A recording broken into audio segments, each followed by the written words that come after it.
Something has happened, and you cannot seem to put it down.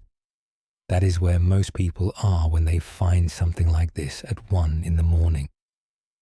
There has been a piece of weather in your life, recently, or today, or 3 weeks ago, and still going. And it has got into you, and it is still moving in there long after the event itself has finished. And here is the first thing I want to say about it, before anything else, because it is the thing that separates this evening from what you might be expecting. It might be good weather. It very often is.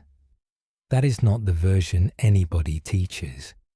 When people talk about steadiness, they talk about hard things, about bearing up, about getting through, about the strength to withstand. And that is half of it at most. The other half is that the pleasant winds move you exactly as far and sometimes further, and almost nobody notices, because being pushed about by something good does not feel like being pushed about at all. It feels like happiness. It feels like finally getting somewhere. And then it is 2 o'clock in the morning on the 6th night, and you have not slept properly since it happened. That is what tonight is about. Not endurance, something quieter and much rarer, which the tradition calls the even mind, and which is not a matter of feeling nothing but of being at a depth where the surface does not decide everything. Before we go on, settle in properly. There is nowhere to be until morning, and nothing here to achieve. If you would like, feel free to share what time it is where you are, and what the weather is doing outside your window tonight. And if you would like to carry these quiet hours into other evenings, this channel is also on Spotify. The link is waiting in the description below for whenever you want it, which does not have to be tonight. You do not need any background in Buddhism to be here. You do not need to concentrate or remember anything or arrive anywhere by the end. There will be old teachings and slow stories and long stretches where very little happens, and none of it is a test. If your attention wanders off in the middle of a sentence and comes back 3 chapters later, that is not a failure. That is the sound of a person falling asleep, which is exactly what this is for. So let the body arrive. Let your weight be handed over completely to whatever is holding you. The mattress, the pillow, the blanket over your legs. Let the shoulders come down away from the ears. Let the jaw loosen. Let the hands rest wherever they have fallen. Take 1 slow breath in and let it go out again without managing the way it leaves. And let us begin with a promotion. She found out on a Tuesday afternoon at about 4:30 in a meeting room with a glass wall, and she had wanted it, quietly and without saying much about it, for 2.5 years. It was not a small thing, and she is not a person who makes a great deal out of small things. It was the job, the one she had been quietly circling since she arrived, the one she had adjusted a number of decisions around, the one she had told exactly 2 people she wanted because saying it out loud to anybody else would have made the not getting it unbearable. And she got it. The manager who told her did it well and shook her hand and said some things that she has repeated to herself a number of times since. She came out of that room and had to go and stand in a stairwell for a minute. And then she rang her husband from the car park, and then she drove home more or less in a daze, and they went out for dinner on the Thursday. She has said since that the Tuesday to the Thursday was one of the best stretches of her life, and she does not think she is exaggerating, and neither does anybody who was around her that week. And she did not sleep properly for 6 nights, not from worry, not once. That is the thing she once understood whenever she tells it, because everybody assumes it was imposter syndrome or fear of the new role, and it was neither, and she has been quite clear about that. It was the rerunning of it, over and over. She lay there on the Tuesday night, the first night, the good one, the one she had been imagining for 2.5 years, and went through the conversation from the beginning, the bit where he paused before saying it, the exact phrasing of the sentence about the interview panel, what her predecessor's face would do when she found out, what it would mean for the money, and then what the money would mean, and then a whole extension on the back of the house that had not existed as an idea at 4 o'clock that afternoon. She lay there on the Wednesday night and drafted the message to her father, who had never thought a great deal of this career and had said so twice, in about 11 versions, none of which she sent in that form. She lay there on the Thursday after the dinner, feeling wonderful and entirely awake, planning the first 3 months in a job she had not started. By Saturday, she had started to notice it. By the Sunday, she was ratty and short with the children over nothing at all, and had a headache that she attributed to the wine on Thursday, and that was quite plainly 5 nights of about 4 hours. And on the Sunday evening, standing at the dishwasher and not looking up, her husband said the thing that she says changed the way she understood herself. And he did not mean it as anything much at all, and would probably not remember saying it. He said, "You know you were like this in March, don't you?" Which she was, exactly like it, for a fortnight. In March, there had been the other thing, the review, the one that went badly, the one where somebody said something in a meeting that was not even about her particularly, and that she had taken home and carried round the house for a fortnight. She had not slept in March either. Same bed, same ceiling, same 2 o'clock in the morning, same absolute inability to let go of a thing that had already happened and could not be changed by any amount of turning it over. One of them was the worst news she had had that year, and one of them was the best thing that had happened to her in a decade. And from the inside of that bed at 2 in the morning, she said, they were more or less identical. Same restlessness, same racing, same running of a scene that was over and could not be altered by anything she did between then and 6. She said the only difference was that in March she knew something was wrong, and in October she thought she was fine. She started the job in the September and it went perfectly well. And by the November, she had more or less stopped thinking about the Tuesday at all, except as a date on an email. That is the other half of it, and she noticed it herself without anybody pointing it out.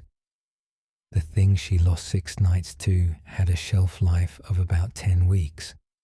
Not the job. The job is still there, and she is still in it.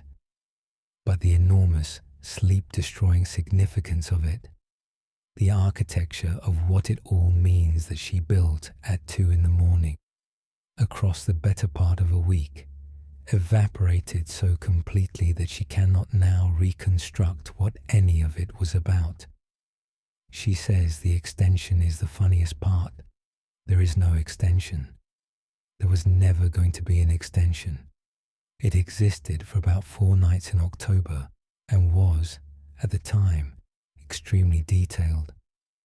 Come back now, gently, to your own room, to the dark and the weight of the blankets and the small sounds a building makes at this hour. There is a teaching about this that is very old and is one of the most practical things in the whole tradition, and is usually called the 8 worldly winds. The idea is simple and the list is short. There is gain and there is loss. There is praise and there is blame. There is being well thought of and being badly thought of, and there is pleasure and there is pain.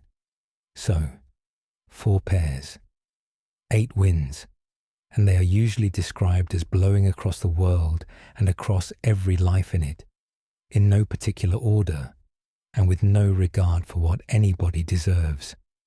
And the observation, which is about 2,500 years old and has not needed updating, is that a human life is spent being blown about by these in one direction and then the other, and that almost all of our unsteadiness comes from this and from nothing else.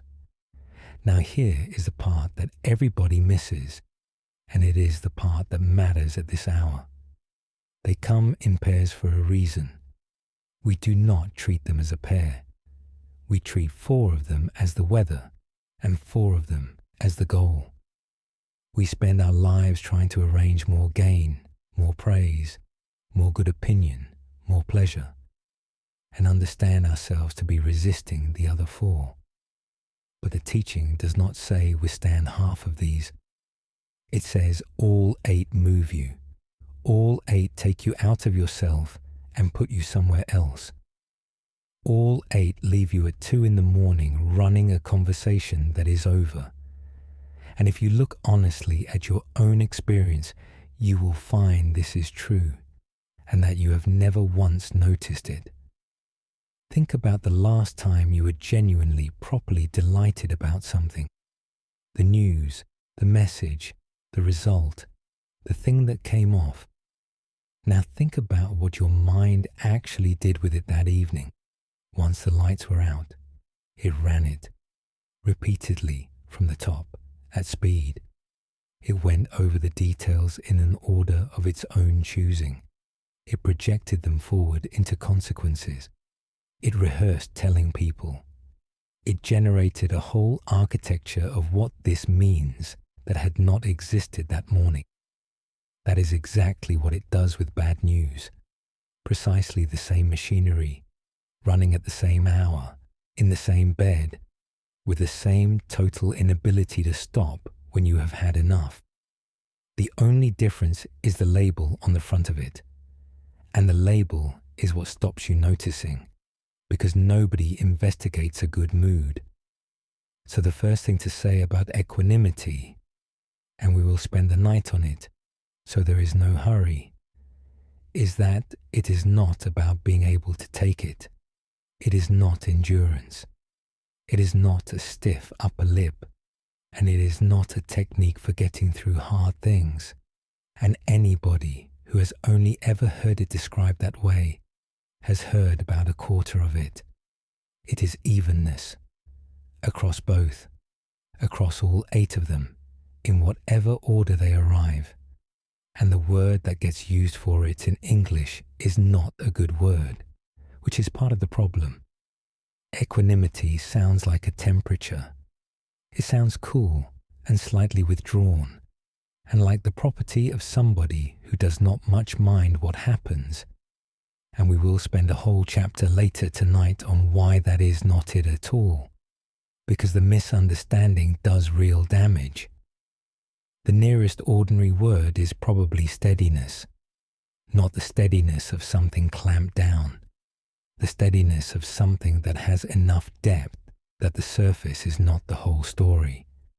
And the reason that matters practically rather than philosophically is this. If steadiness is only for the bad weather, then you are still at the mercy of the good, and the good is far more frequent and far harder to see, and it will keep you awake just as thoroughly, and you will never once suspect it of anything. She lost 6 nights to the best thing that happened to her that year, and would have told you, on any of those 6 nights, that she was perfectly happy. And that is why the pleasant winds are the more dangerous of the two, in the specific sense that matters here. When something bad has hold of you, you know, you can feel that you are being carried, and you may even go and talk to somebody about it. Nobody rings a friend to say that they are being blown about by a promotion. so it never gets examined. It simply gets called a good week, and the tiredness gets blamed on something else, and the whole thing goes round again the next time anything good happens. Let us rest here for a while. Whatever has been moving in you tonight, and it might be difficult, and it might quite genuinely be lovely. Notice that from inside this bed at this hour, it is doing something very similar to both. You do not have to decide which kind it is. You do not have to do anything with it at all. Let the shoulders come down. Let the arms be heavy. Let the hands lie open on the blanket. Let the jaw come apart very slightly so the teeth are not touching. Let the tongue rest low in the mouth. Let the space between the eyebrows go smooth and wide. Let the breath come in and go out, and let the going out be slower than the coming in without your making it so. The weather is out there and you are in here, and nothing needs to be settled about any of it before the light. When you are ready, we will go on together, because there is an image for what we are talking about, and it is the oldest one, and almost everybody gets it slightly wrong in a way that makes it useless. There is a hill visible from a kitchen window, and a woman who photographed it from the same spot every single week for a year, and who found something in those photographs that she had not been looking for. Let us go and stand at that window with her. The window is over the sink, which is the only reason any of this happened at all. She stood at it several times a day for 11 years, doing the things people do at a sink, and the hill has been out there the whole time. About 4 miles off, not a large hill, with a plantation on one flank and a track going up the near side that shows white after rain. It is the kind of view that stops being a view after about the first year. That is the honest starting point, and she is quite direct about it. She could not have described it to you in any detail if you had asked, and she had certainly never once photographed it in 11 years, and if you had asked her about it, she would have said it was nice enough and got on with what she was doing. Then a friend of hers did one of those year-long projects, the same photograph every week for 52 weeks, of a tree at the end of a road, and made a rather beautiful thing out of it and put it on a wall. And she thought, I've got a hill. So she started, in the January, in a slightly bad-tempered and unconvinced sort of way, mainly to see whether she would keep it up. Same spot exactly. She marked it with a bit of masking tape on the windowsill that stayed there for the entire year, went slightly yellow, and that her husband asked about at roughly fortnightly intervals for 12 months. Same time each week, near enough. Sunday mornings before anybody else was up. Phone propped against the tap, which took some arranging the first few times. No adjusting, no waiting an hour for better light, no skipping a week on the grounds that the weather was poor or that there was nothing worth photographing. The rule was very simple. Whatever it happens to be doing that morning, take the photograph. And there were, over the course of that year, a number of weeks when it was doing a great deal. There was a Sunday in February with the rain going properly sideways, when she could not see the hill at all. The photograph is grey, with a wet garden in the bottom third and nothing behind it, and she nearly did not take it, and took it because of the rule. There was a week in March with snow on the top and none at the bottom, which is a thing she had seen 100 times and never looked at.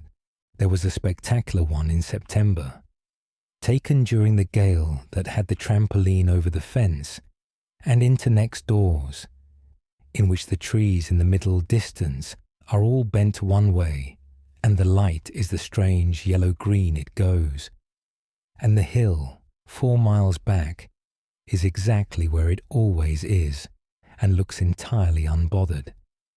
And there was a run of about 6 weeks in the summer when nothing whatsoever happened. No wind, no drama, the same haze every Sunday. And the photographs from that stretch are almost identical to one another, and, taken singly, rather dull. She very nearly stopped during those 6 weeks. She says it is the only point in the whole year when she thought about giving the thing up, and that it was boredom rather than difficulty, and that this surprised her afterward. There was one in November taken through condensation because she could not be bothered to wipe the glass, which she kept, because of the rule. She put them all together at the end of the year in order and sat at the kitchen table on a wet Sunday in December and looked at 52 photographs of the same hill on a screen. And what she said afterward, and she has told this to a number of people, usually while showing them the pictures, is that she had expected to see the hill change. That was the whole idea.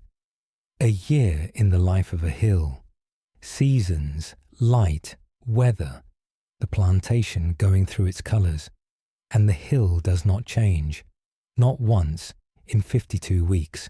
The hill in the sideways rain photograph and the hill in the September gale and the hill on the flat grey Sunday in November are, allowing for what you can see of it, the same hill in the same place doing exactly the same thing.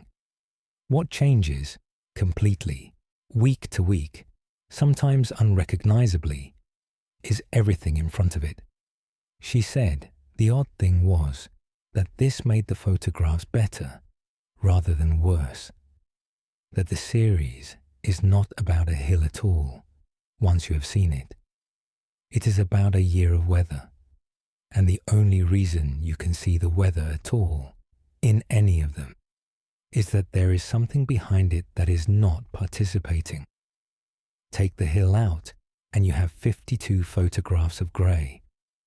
It is the unmoving thing that makes the moving thing visible. There is a detail in the September one that she likes more than any of the others, and it is the sort of thing you only see when you have 52 of something. In that photograph, the gale, the trampoline, the yellow-green light, there is a smear of white on the near flank of the hill where the track goes up. It is there because it had rained for a day and a half, and it is there in the February one as well, and in about 11 others across the year, and always in the same place, and always the same shape. The hill is not doing anything about the storm, but the storm leaves marks on it, and the marks are perfectly visible, and in the photograph from the following week they have gone. She said that was the bit that undid her slightly when she noticed it in December with all 52 on the screen at once, that the hill is not immune. Water runs off it and washes the track white, and the ground gets soft, and things grow and things die back. It is thoroughly involved in the weather in every practical sense. It simply is not moved by it. Come back now, gently, to your own room, to the dark and the weight of the blankets and the breath moving quietly in and out. The mountain is the oldest image in this tradition for the thing we are talking about, and it is worth being careful with it, because the obvious reading is wrong and the wrong reading is worse than nothing. The obvious reading is, be like the mountain, be strong, withstand. Let the storms break on you and do not be moved. And what that gives you is a picture of a man on a cliff top with his jaw set and his coat flapping, braced, holding on, being battered and rather admiring himself for it. It is exhausting. It is also not remotely what a mountain is doing, and anybody who has stood on one in bad weather knows it. Because here is the thing about the hill in that photograph. It is not resisting the gale, not in any degree, not at any moment. There is no effort in it anywhere, at any point, in any of the 52. It is not enduring anything. It's not being strong or brave or determined, and it is not gritting its teeth through February. If you could ask it about the storm afterward, it would not know that there had been one. The wind is simply not the sort of thing that acts on a hill. They are not in the same category of event. That is the whole of the image, and it is completely different from endurance.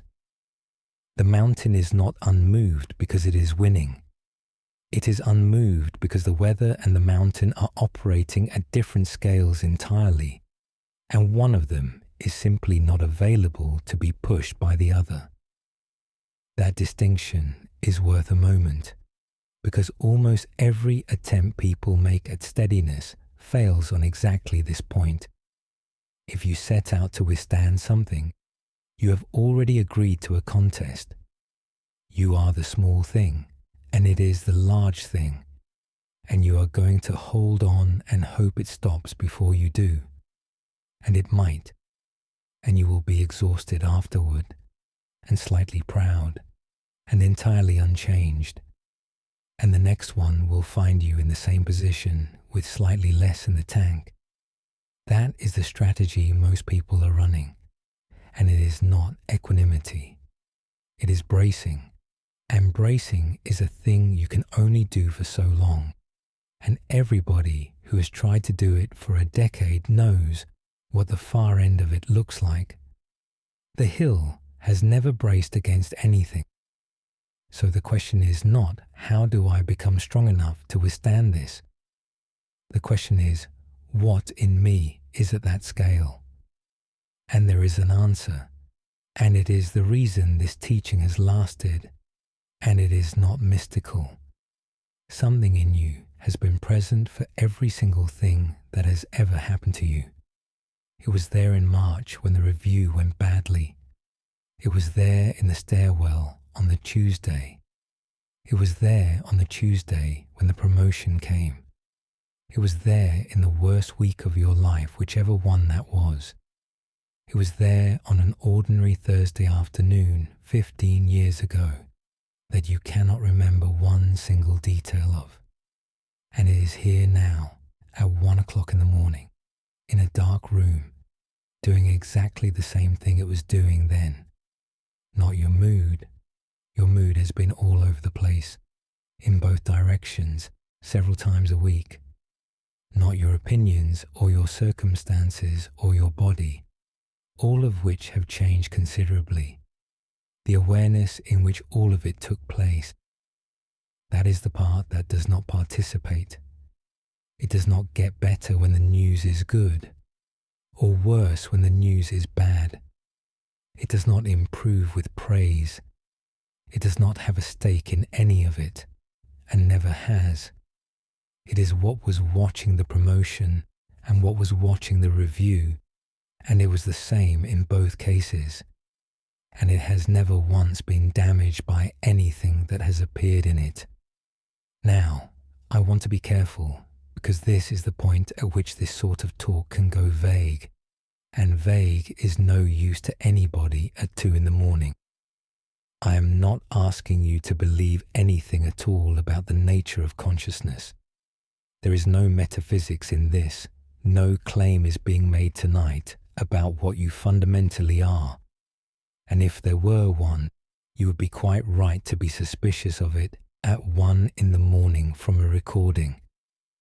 I am pointing at something you can check in about 4 seconds, and it is this. You know what you are feeling, which is a much stranger fact than it appears, and everybody skates over it, and it is worth about 10 seconds of your attention before you go to sleep. There is the feeling, and there is something that knows about the feeling. Those cannot be the same thing, or you would not be able to report on it. If you were entirely inside the restlessness, there would be nobody left over to notice restlessness. The fact that you can lie here and say, even wordlessly, even vaguely, I am unsettled tonight means that something is standing far enough back to watch it happen, and that something has not been unsettled by the report. It has not got worse as the evening went on. It does not have a preference about how tonight goes. That is all of it. That is the whole of the mountain. And it is not an achievement, and it is not a state you have to get into. It is running now. It has been running all evening, underneath everything that has been going on. It was running during the worst hour of the worst week, and it did not switch off, and it did not get damaged, and it is the reason you can remember that hour at all. And notice what this does and does not promise, because I do not want to oversell it at 1 in the morning. It does not promise that the feeling will stop. The gale in that photograph is a real gale, and there is a trampoline in next door's garden to prove it. It does not promise that you will not be affected. The track goes white after rain every time, and the ground gets soft, and some of the trees came down that year and did not come back.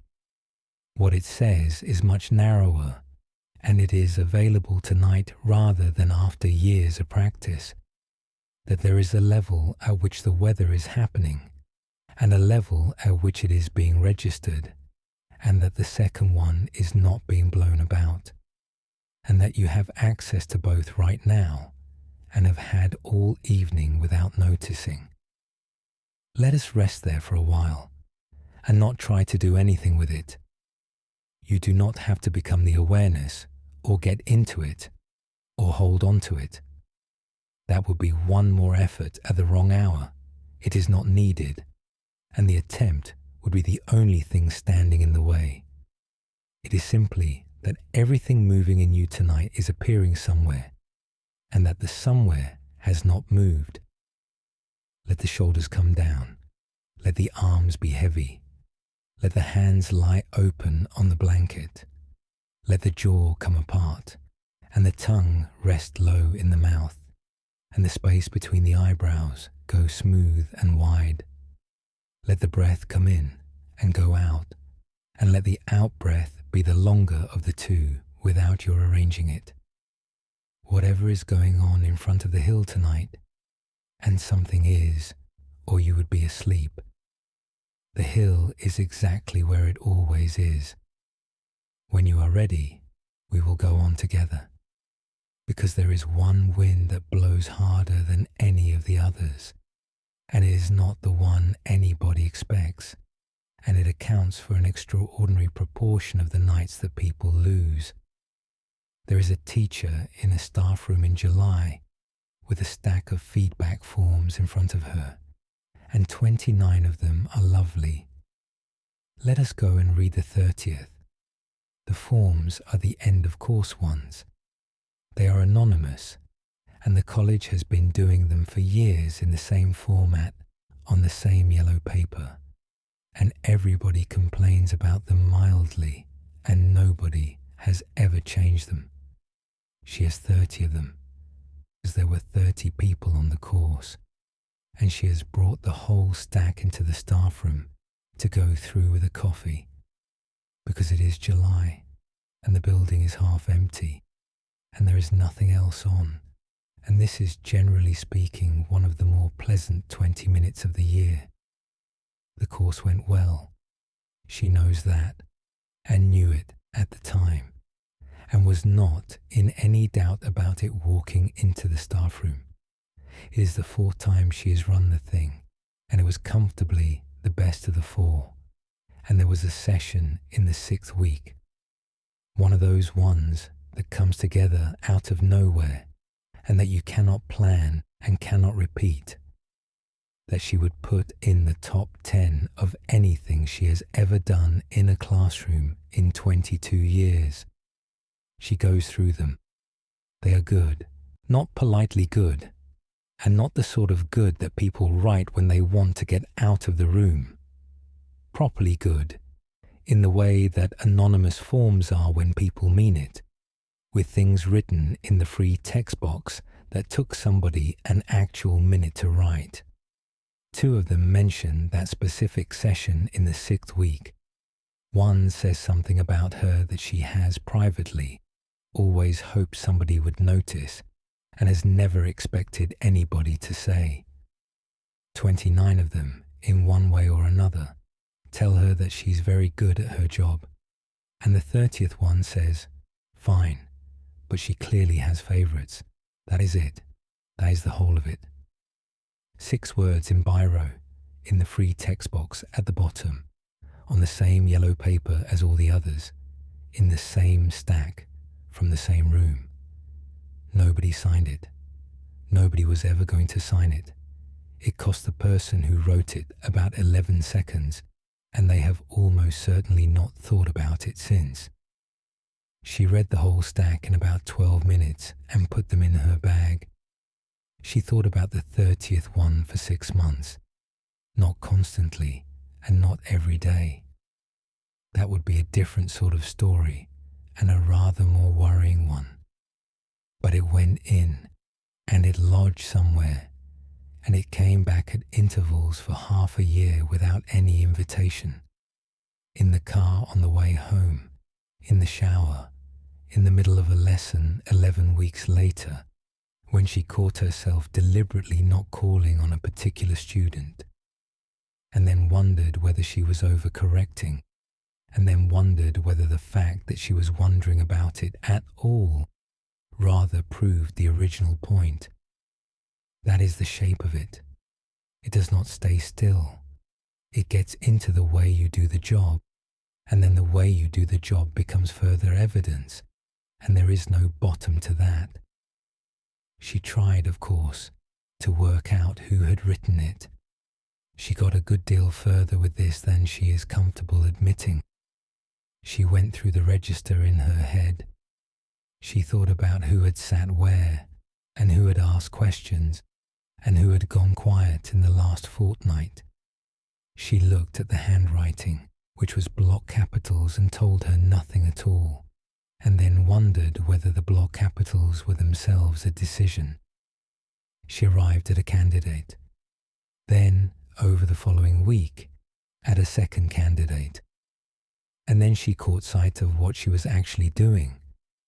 A woman of 48 quietly building a case against a 19-year-old on the basis of 6 anonymous words, and felt so thoroughly unpleasant about it that she stopped and has not gone back to it since.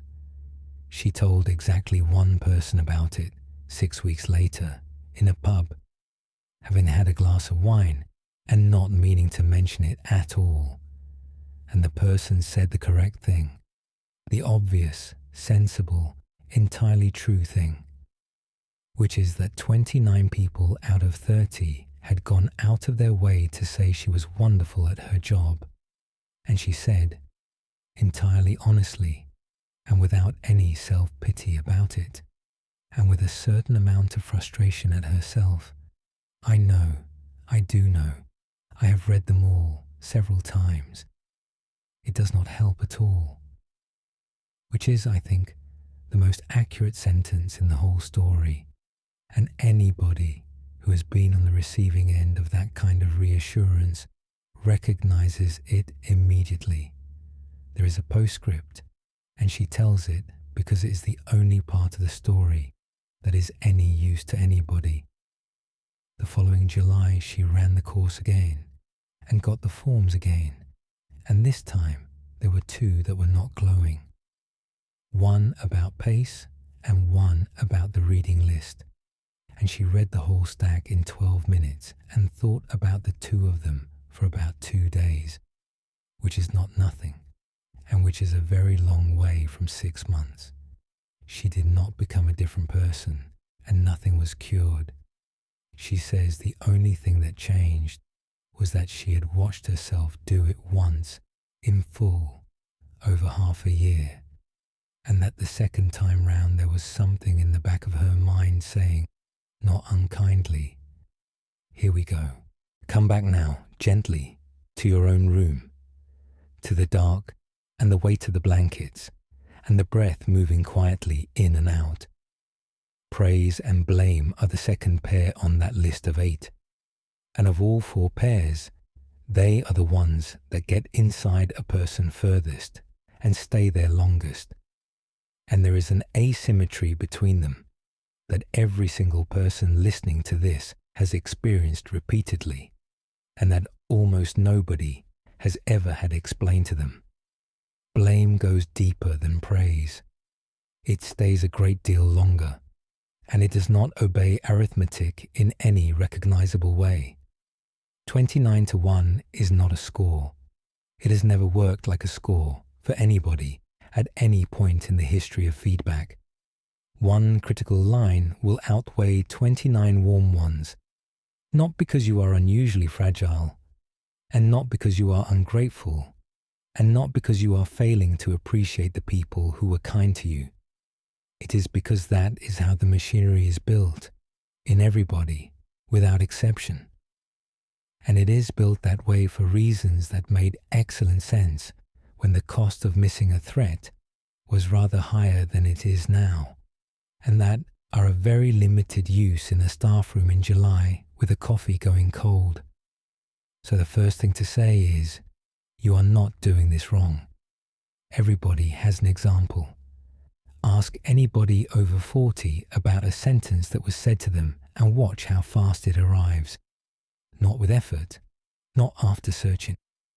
It comes straight up, word for word, sometimes from 30 years back, often from somebody whose face they can no longer picture. Meanwhile, the compliments of the same era have gone almost entirely. Not because you are a pessimist, because one of those 2 things was filed as a threat and the other was filed as pleasant, and threats are kept. If somebody said something to you in March and it is still in you now, that is not weakness, and it is not a failure to be reasonable. Everybody's system does this. The person who said it has almost certainly forgotten. That does not help either, and everybody has been told it, and it has never once helped anybody. Now, here is where the teaching earns its place, because it does something rather more useful than standing there reminding you of the ratio, which everybody has already tried on you, and which has never worked once. It points at the mechanism rather than at the content of what was said. Look again at what actually happened with those 30 forms. 29 of them went in as pleasant. 1 went in as unpleasant. And what she did with all 30 of them was exactly the same thing. She took the opinions of people she barely knew on yellow paper, and she used them to work out what she was. That is the move, not the criticism, the move. And she was doing it just as thoroughly with the 29 as with the 1. Read the good ones again with that in mind, and they change slightly. Somebody she had taught for 11 weeks wrote a sentence about her that she had privately hoped for years that somebody would say. And she took it and she kept it, and it went in as evidence. Because if 1 line from a stranger can tell you that you are not good, then 29 lines from strangers can tell you that you are. And the moment you accept the second, you have signed up for the first. You cannot take the praise as information about your worth and then decline the blame on the grounds that it is only somebody's opinion. They are the same paper. That is what the tradition is pointing at when it puts praise and blame in a pair, rather than treating one as a reward and the other as an attack. They are the same wind, arriving from 2 directions. And that is not a clever reframe.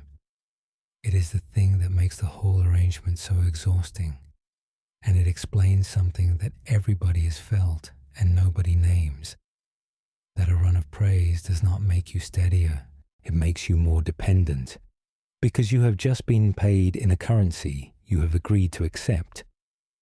And the next invoice, when it comes, will be in the same currency, and you will have to honor it. Anybody who has had a very good year followed by one bad review knows exactly how that works.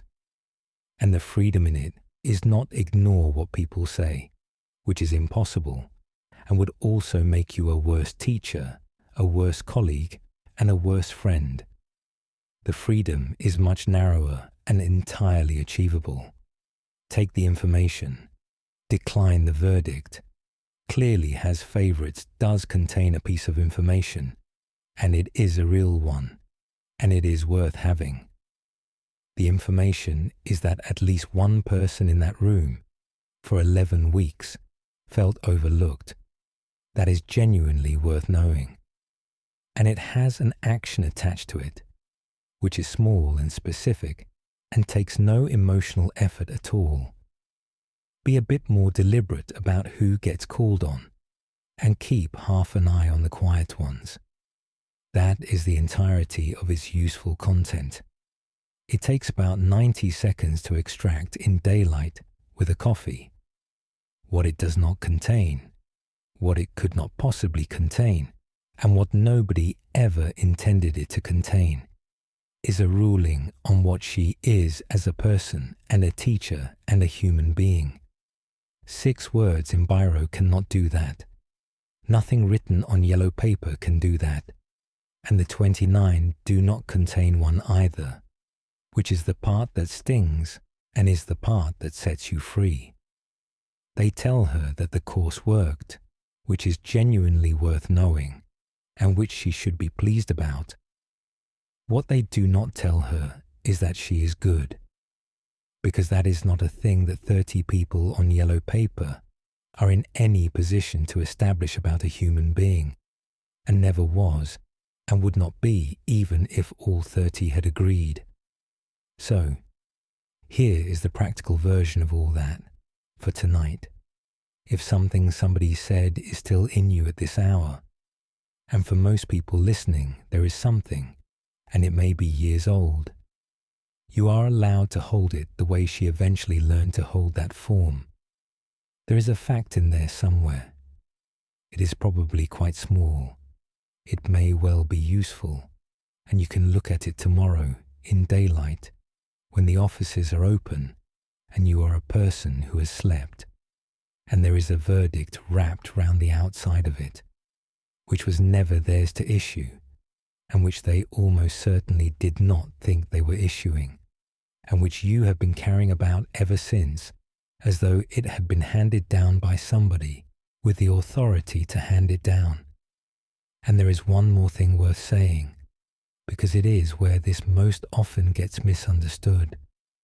None of this means that other people's views do not matter to you, or that they should not. They do matter. They will go on mattering. You are a social creature, and the opinions of people you work with and live among are genuinely important. And a person who has stopped caring about them entirely is not enlightened. They are simply difficult to be around. The move is not to stop caring what people think. It is much narrower, to stop taking their sentences as rulings on what you are. Those are 2 very different things, and only one of them was ever available. Let us set the verdict down for the night and leave the fact for the morning. Let the shoulders come down. Let the arms be heavy. Let the hands lie open on the blanket.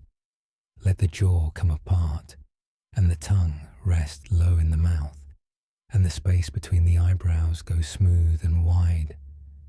Let the breath come in and go out, and let the out-breath be the longer of the 2 without your arranging it. Nobody's opinion of you is being formed or decided or revised tonight, in this room, in the dark, while you lie here. There is no panel sitting. There is no panel sitting anywhere, and there is no yellow paper anywhere in this house. When you are ready, we will go on together. Because we have talked about the mountain, and there is a second image that goes with it and does a different job. because a mountain is impressive and a long way off, and this one is something you can actually feel. There is a man in a dry suit going down through 8 meters of a reservoir on a day when the surface has white horses on it, and what he finds down there is not what anybody expects. Let us go down with him. The reservoir is about a mile long and a good deal deeper than people assume when they walk round it on a Sunday, and on the day in question it looks, from the dam, in November at 9:30 in the morning, thoroughly unpleasant. There is a west wind coming straight down the length of it, which is the worst possible direction, because that is the direction the valley runs, and therefore the direction the whole thing was built along, and the whole surface has gone that hard slaty grey with white breaking on top. Proper white horses, the whole length of it, one after another.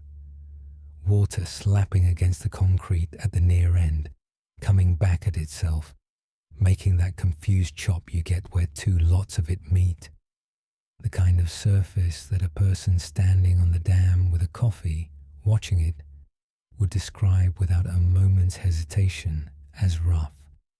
He is going in anyway, because the valve tower needs looking at, and it needs looking at before the winter rather than after it, and there is only so much of the year when this is possible, and because this is what he does, he has been doing it for 19 years. Inspection diving, reservoirs, harbour walls, lock gates, the underneath of things generally. It is not glamorous work, and he would laugh at anybody who suggested that it was. Most of it is cold and slow and involves feeling your way along a concrete face with your fingers in water where you can see about 18 inches, while somebody on the surface asks at intervals how you are getting on. He goes in off the ladder at the side of the tower, and there is a minute or 2 at the surface where it is genuinely unpleasant, where the chop is hitting him in the face and the boat is doing what boats do in that sort of water, and everything is noise and effort and being shouted at. Then he lets the air out of his suit and goes down, and everything changes within about 15 seconds. And here is what he says about all of this, which is the reason we have come out to this reservoir at all. By 4 meters, it has more or less stopped. Not gone entirely, and not immediately. At 4 meters down there is still a surge, a slow push and pull, a swaying that takes hold of you and puts you back, the memory of everything happening above translated into something much lazier and much further apart than the thing that caused it. By 6 meters it is barely detectable, and you would have to be paying attention to notice it at all. And by 8 meters down, on a day when there are white caps on the surface, and the wind is loud enough that the man in the boat has to shout to be heard, and everybody on the dam has their hood up, the water is completely still, not calmer, not more manageable, not easier to work in, still, absolutely motionless. He can hang there in it, neutrally buoyant, arms out, doing absolutely nothing. And the only movement anywhere in that entire volume of water is his own bubbles going up past his mask, and the small cloud of silt he has stirred with his fins settling slowly back down onto whatever it came off. He says that if you took a photograph at 8 meters on the roughest day of the year, and another at 8 meters on the flattest, hottest, most windless day in July, and put them side by side on a table, nobody on earth could tell you which was which. Not him, not anybody. There is nothing in the picture to go on. The information simply does not reach that far down. And he says, "This is the part I want you to have. that you can look up. You can hang there in the stillness, doing nothing, and look up at the underside of the surface, and you can see the entire thing going on above you, in detail, like weather through a skylight. The light breaking up and reassembling. The dark undersides of the waves moving across, distorting everything above them into nonsense. The hull of the boat lifting and dropping, with the line from it going up at an angle. All of it, quite plainly visible, 26 feet above your head. He said that the first time he properly noticed it, properly, rather than just being aware of it, he stopped what he was doing and hung there for an extra few minutes with his head back, looking up at it, which is not remotely the sort of thing you are supposed to do on a job, and which he has not mentioned to his employer. He said it was the strangest and most restful thing he had ever seen, and that he has looked at it deliberately every time since. Storm up there, stillness down here, same water, same reservoir, same afternoon, 26 feet between them. There is a thing he adds when he tells people about it, usually because they have asked whether it is frightening down there in the dark. He says the surprise is the noise, or rather, the absence of it. That a reservoir in a gale is an extremely loud place to be standing next to, and that at 8 meters, it is essentially silent. You can hear your own breathing and the regulator and nothing else at all. The wind that is making it hard to hold a conversation on the dam does not exist down there in any form. He said once that he had been at 8 meters on a day when a tree came down at the far end, and he did not know about it until they told him in the boat. Come back now, gently, to your own room, to the dark and the weight of the blankets, and the breath moving quietly in and out. Now, the reason this image is better than the mountain, and it is not that it is truer, because they say the same thing. It is that a mountain is something you look at, from a distance, across a valley, and a lake is something you can be inside. The hill in the last chapter is 4 miles off across a valley. It is admirable and is entirely separate from you, whereas the water at 8 meters and the water with the white caps on it are not two different things. That is the whole point, and it is the point that makes this useful rather than merely poetic. It is one body of water. That is the whole of the teaching, and everything else in this chapter is detail. And 2 things follow from that which are worth having separately. The surface is not a lie. The waves are perfectly real. They are measurable.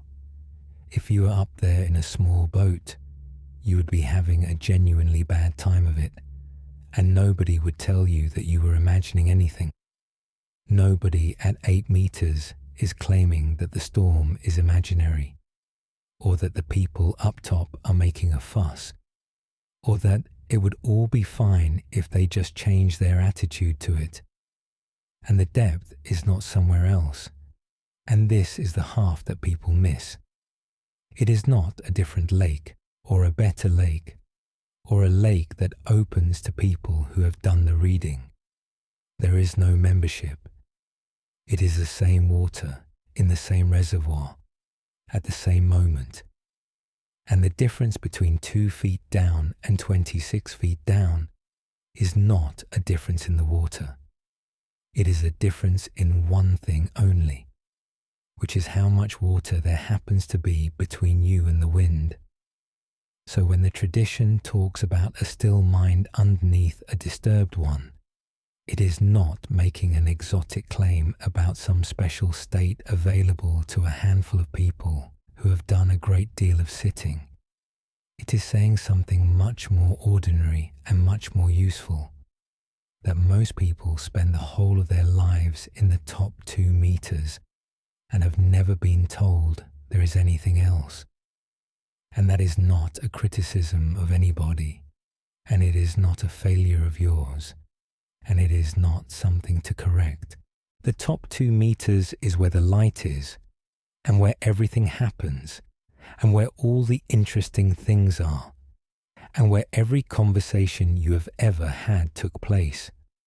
Nobody is suggesting you should not be up there most of the time, and a person who spent their whole life at 8 meters would not be admirable. They would be missing their own life. What it does mean is that when it is rough, you are by default in the roughest possible part of the whole body of water, and that the roughness, however convincing it is at the time, is telling you something about wind speed and nothing whatsoever about the water itself. Now, the obvious question, and the only one that matters at this hour: how do you get down? And here I have to be honest with you, because there is a version of this teaching that tells you to descend, to go down into the depths as though it were a maneuver you perform. And I do not think that is right, and I have never once seen it work for anybody. You do not swim down. Nobody swims down. Swimming down is effort, and effort is the surface, and you cannot get away from the surface using the surface. You cannot thrash your way into stillness. What he actually does, the whole technique, the entire method, 19 years of it, is let the air out of his suit. That is the whole mechanism. He stops holding himself up. That is all of it. He removes the one thing that is keeping him at the top, and then the depth does the entire rest of the job by itself. Because water is heavy, and a body with no air in it goes down on its own, at its own rate, requiring nothing from the person inside it. He is not descending, he is being descended. There is a difference, and it is the difference between a technique that works at 1 in the morning and one that does not, which is exactly right, and it is exactly what happens at this hour, and it is why the last part of this evening will not ask you to do anything. You do not have to get down to anything. You only have to stop doing the thing that is keeping you up. That is a completely different instruction from anything you have been given about sleep, and it is the only one that has ever worked for anybody. Nobody has ever fallen asleep by trying harder. Everybody has fallen asleep by stopping. And what keeps a person at the surface at 1 in the morning is not mysterious at all. It is thinking. That is the air in the suit, the running of it, the checking on it, the rehearsing of the conversation, the turning over, the planning of a day that has not happened. All of it, without exception, is buoyancy, which is why the harder you work at the problem, the further from sleep you get, and why the nights you drop off fastest are the ones where you were too tired to think about anything. You were not better at it on those nights. You had less air in the suit, and I should say what the descent actually feels like, because people expect drama, and there is none. He says it is entirely undramatic. There is no moment. You do not pass through a door. What happens is that the surge gets slower and further apart, and then at some point you notice that it has been a while since anything moved, and you cannot say when that started, which is precisely how it goes at this hour as well. Nobody has ever caught the moment they fell asleep. There is the surface, and then there is nothing, and the join is not available to anybody. Let us let some of it out now, and let the rest happen by itself.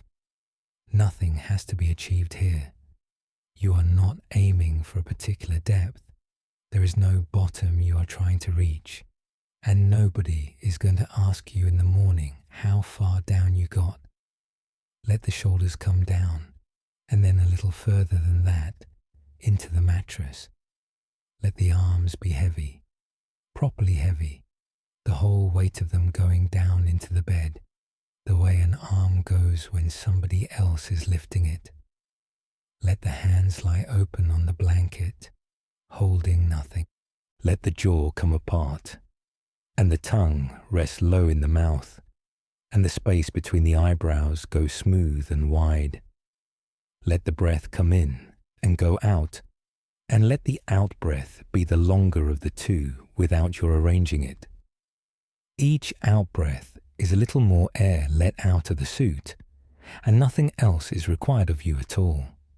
And you may notice, as you go, that the surface is still going, that whatever has been running all evening has not stopped running. That is fine. That is entirely expected, and it is not a sign that this is not working. It goes on being windy up there for exactly as long as it goes on being windy, and it stops when it stops, and none of that is your business between now and the morning. You can lie here and look up at the whole thing from underneath, the way he does, with your hands open and nothing being held. When you are ready, we will go on together, because there is something I have to deal with before we go any further. And if I do not deal with it, then everything else tonight is worth very little.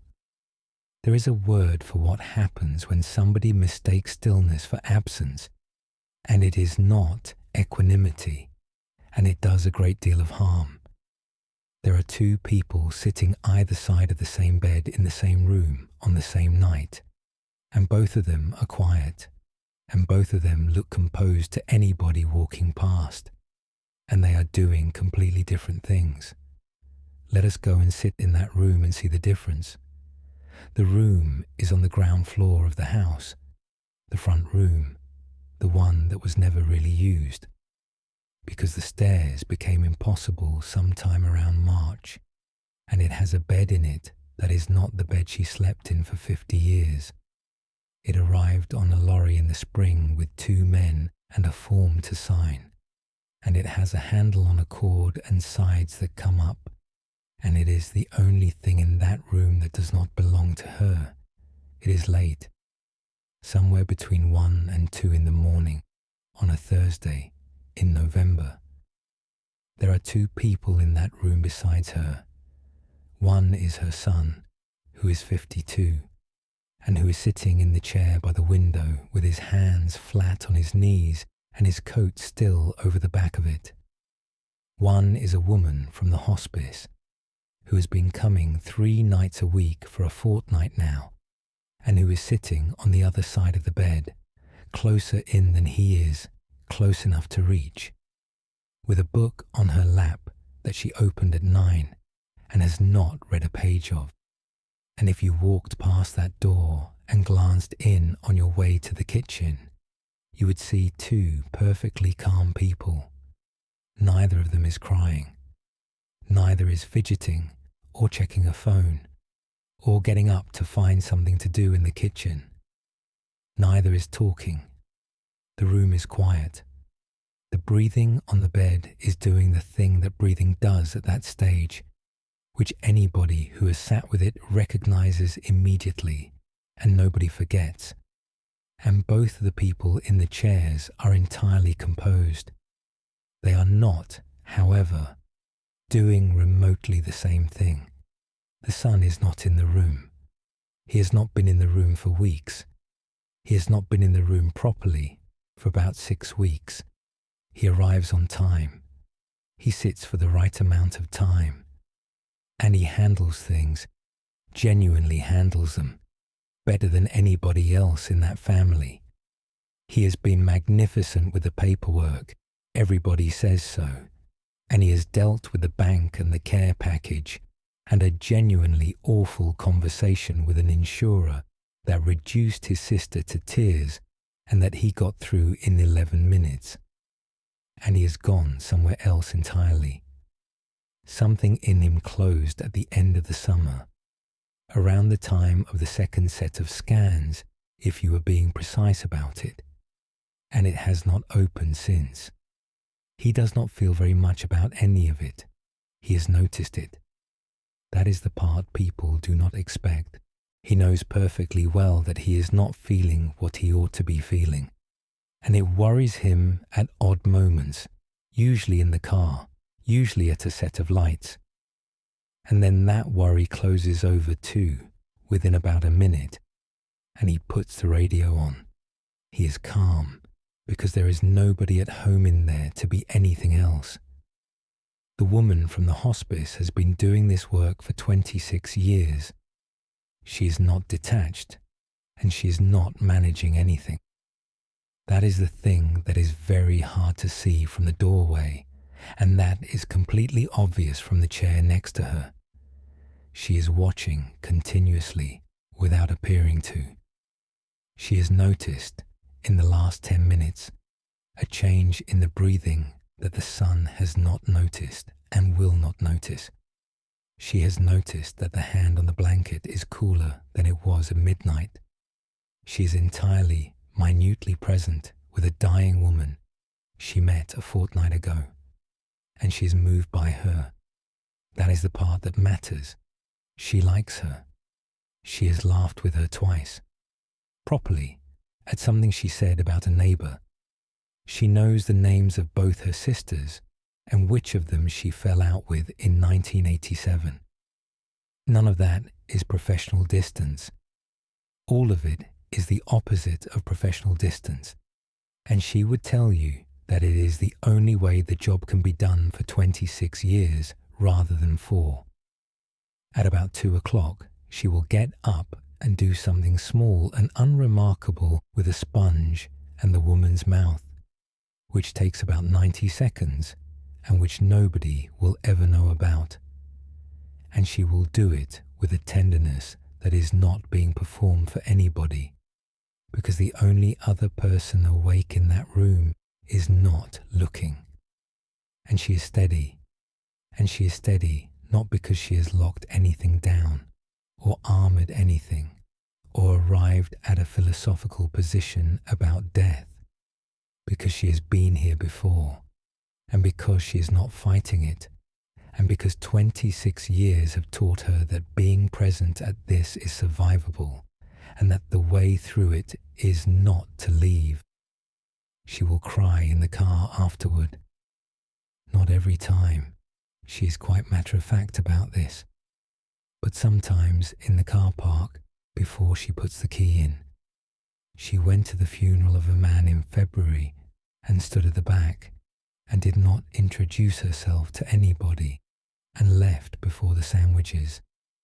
Somebody asked her once, a student, on placement, 3 weeks in a corridor by the linen cupboard, how she manages not to get attached. It is the question everybody asks. She's been asked it perhaps 200 times over the years, and she gives more or less the same answer every time. And she said, "Oh, I get attached. That is the job. If I stopped getting attached, I would have to leave. There is one more thing about that room, and it belongs here rather than anywhere else. The sun is not a bad man. He is not cold, and he is not avoiding anything on purpose. And if you told him what was happening, he would not recognize the description.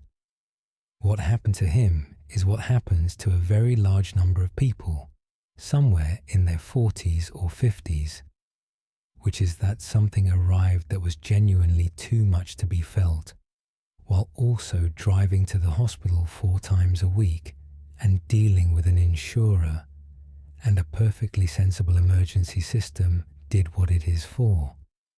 The trouble is only that it has been on since August, and that nobody switches it off from the outside, and that it doesn't know the difference between a bad phone call and his mother's hand on a blanket.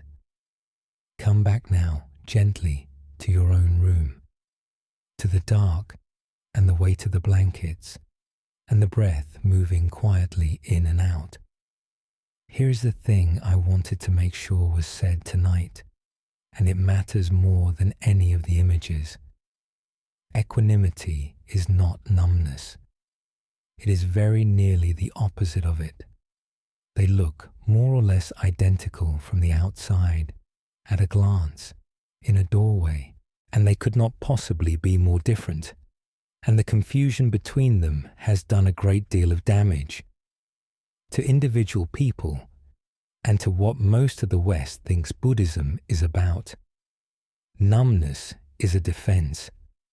It is the shutting of a door, and it is not chosen, and nobody has ever decided to do it.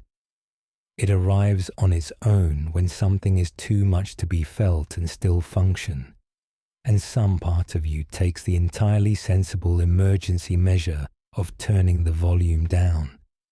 And it does not turn down selectively. It cannot. There is no dial that takes the edge off a hospital corridor and leaves music alone. And that is the whole problem with it, and the reason it costs so much. Ask anybody who has come out the other side of a properly bad year, once they are far enough out to talk about it, and they will tell you the same thing without prompting. It took the good things too. The music stopped meaning anything. Food went flat. Their children were funny, and they could see perfectly well that their children were funny, and could observe themselves noticing it, and did not feel anything at all. That is not steadiness. That is a house with the shutters closed and nobody at any of the windows. And the weather is still going on outside exactly as it was, and it will all still be there when they come off. Equanimity is the opposite arrangement. It is not less contact with what is happening. It is a great deal more. Look at the two of them again. The woman in that chair is receiving more of that room than the sun is, by an enormous margin, and she has been in it for 2 hours rather than 52 years. She can see the breathing change. She is touched by the woman on the bed in a way that he cannot currently be touched by his own mother. And it is precisely because she is not defending herself against any of it that she can be steady in it. That is the arrangement, and it is worth saying plainly, because it is the opposite of what everybody assumes. You do not become steady by feeling less. You become steady by having somewhere to feel it from. Those are opposite strategies, and they produce opposite people. And from a doorway at 1 in the morning, they are indistinguishable. 8 meters down is not less wet. It is not further from the water. It is deeper into the water, more of it, not less. And that is exactly why it is still. And there is one more thing to say here, because this teaching gets misused, and I want to head it off. Equanimity is not indifference to what is wrong.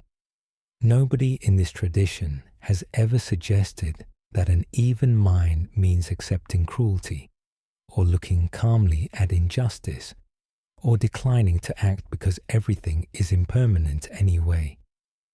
That is not steadiness. That is a person using a spiritual vocabulary to avoid difficulty, and it is quite common, and it is not what any of this has ever meant. The people I have come across who were genuinely steady were not less likely to intervene in something wrong. They were considerably more likely to. They were the ones who could stay in the room when it got difficult, who could say the awkward thing at the meeting and then sit through the silence that followed it, who could keep turning up week after week for years, long after everybody else had quietly drifted away, precisely because they were not being blown one way and then the other by every gust of how it happened to be going that month. The unsteady give up, not from any lack of feeling, from too much weather. Steadiness is not what allows you to care less. It is the thing that makes sustained care possible at all. Everybody has met somebody who is unshakeable in a crisis and has assumed that they must feel it less than everybody else. they almost never do. What they have is somewhere to feel it from that is not the middle of the crisis, and that is a different thing entirely. And it is available to be built rather than being a temperament you either have or do not.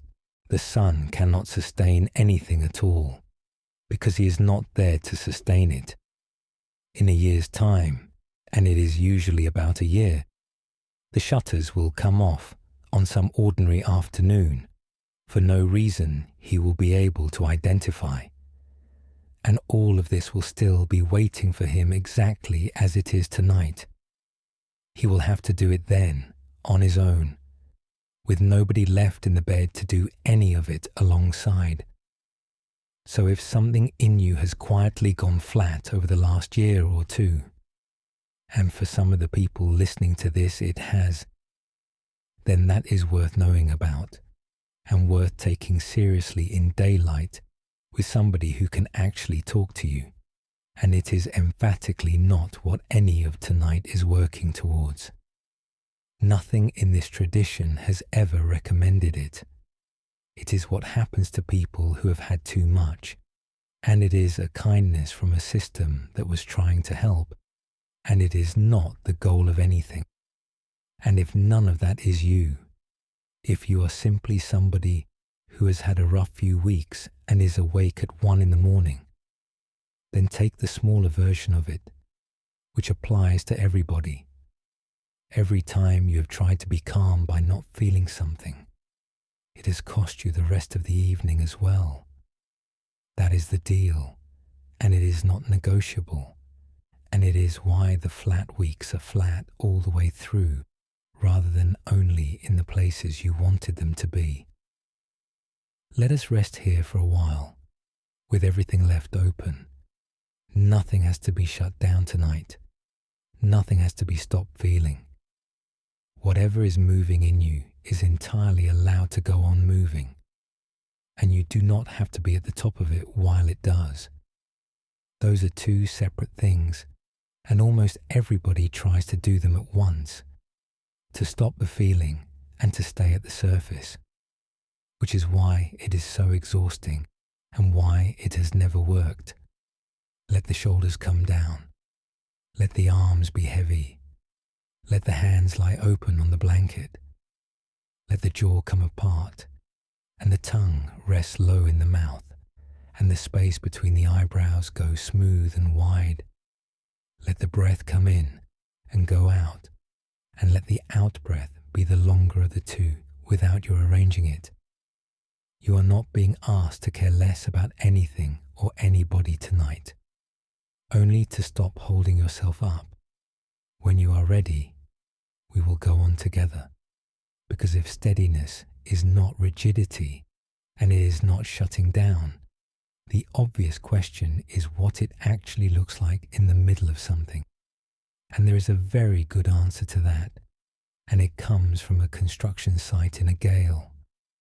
There is a foreman explaining to a nervous apprentice why the enormous crane above them is turning freely in the wind, and why that is the one thing keeping it up. Let us go and stand at the bottom of it. The crane is a tower crane, and the top of it is about 50 meters up, and the jib is swinging round slowly in the dark above the site, like something very large looking for the way out. It is 6:30 on a January evening in the dark, and the site has been shut down since 3 o'clock because of the wind, which is now doing something in the region of 60 miles an hour in the gusts, and which is making that particular noise in the scaffolding and the netting that everybody who has ever worked on a site knows immediately, and nobody enjoys. There are 2 men at the gate. The foreman, who is 59, and has been doing this since he was 17, and a lad of 20 who has been on this particular site for 11 weeks and on any site at all for about 4 months, and the lad has come back. That is the detail that makes this a story rather than a fact about cranes. He finished at 3 like everybody else and got the bus home, and sat in his flat with the television on and watched through the window as the wind got up properly through the afternoon, and then put his coat back on at 6 and came the whole way back to the site because he could not settle. And he is standing at the gate looking up at a 50-meter crane swinging about above the half-built frame that he has spent 11 weeks on. And what he says, more or less, is it meant to be doing that? And the foreman, who has come back for entirely unrelated reasons, having left a set of drawings in the office, and who is not remotely worried about any of it, says yes. Then he explains it, properly, standing there in the gateway with the wind going, partly because the lad is genuinely rattled, and partly because it is a good thing for anybody on a site to understand. A tower crane, at the end of every working day, and at any other time it is not actually lifting something, is deliberately put into what is called free slew. The brake comes off the slewing gear, deliberately, as the last job of the day, by somebody whose responsibility it is, and the whole upper section, the jib, the counter jib, the counterweight, all of it, is released so that it can turn freely on its bearing, right the way round, 360 degrees, as many times as it likes and in either direction. And what it does then, entirely on its own, is weather vane. The jib swings round of its own accord until it is pointing downwind, like a weathercock on a church, and then it stays roughly there, shifting as the wind shifts, following it round, backing off when it backs off, presenting at every moment the smallest possible surface to whatever is coming at it. Nobody is up there doing that. There is nobody in the cab. It is 6:30 in the evening and everybody has gone home, and the crane is looking after itself in a 60-mile-an-hour wind by the simple method of not being fixed in any particular direction. The lad asked the obvious question, and it is the right question, and everybody asks it. Why not just lock it? Why not hold it still and stop it swinging about above a half-built frame in the dark, which is plainly the safe-looking thing to do? And the answer he gives is the whole of this chapter in a single sentence. If you lock it, it breaks. A locked crane is a 50-meter lever with a great deal of steel on the end of it, presenting its full side-on surface to a 60-mile-an-hour wind for 11 hours. And every bit of that force has to go somewhere. It goes into the slewing bearing and down the tower and into the base, and it does not let up when it gusts, because there is nothing anywhere in the arrangement that is allowed to give. That is how cranes come down, not by turning too much, by being held. The foreman said something at the end of it that the lad wrote down when he got home, in the notes on his phone, which is not a thing that 20-year-olds generally do about anything a foreman has said to them. He said, "It is not fighting it. That is the only reason it is still up there." They stood there for a while longer, the two of them at the gate in the dark, looking up at it and not saying much. And the foreman said one other thing, which is the sort of thing you only get from somebody who has been on sites for 40 years and has seen the alternative. He said that the ones that come down are almost never the ones in the worst weather. They are the ones where somebody made a decision, left the brake on because they were in a hurry, or slewed it round to a convenient position at the end of the day and locked it there so it would be ready in the morning. Convenience, that is what does it, 9 times out of 10. Somebody wanting the jib pointing a particular way for their own reasons, and taking the freedom out of it overnight and going home.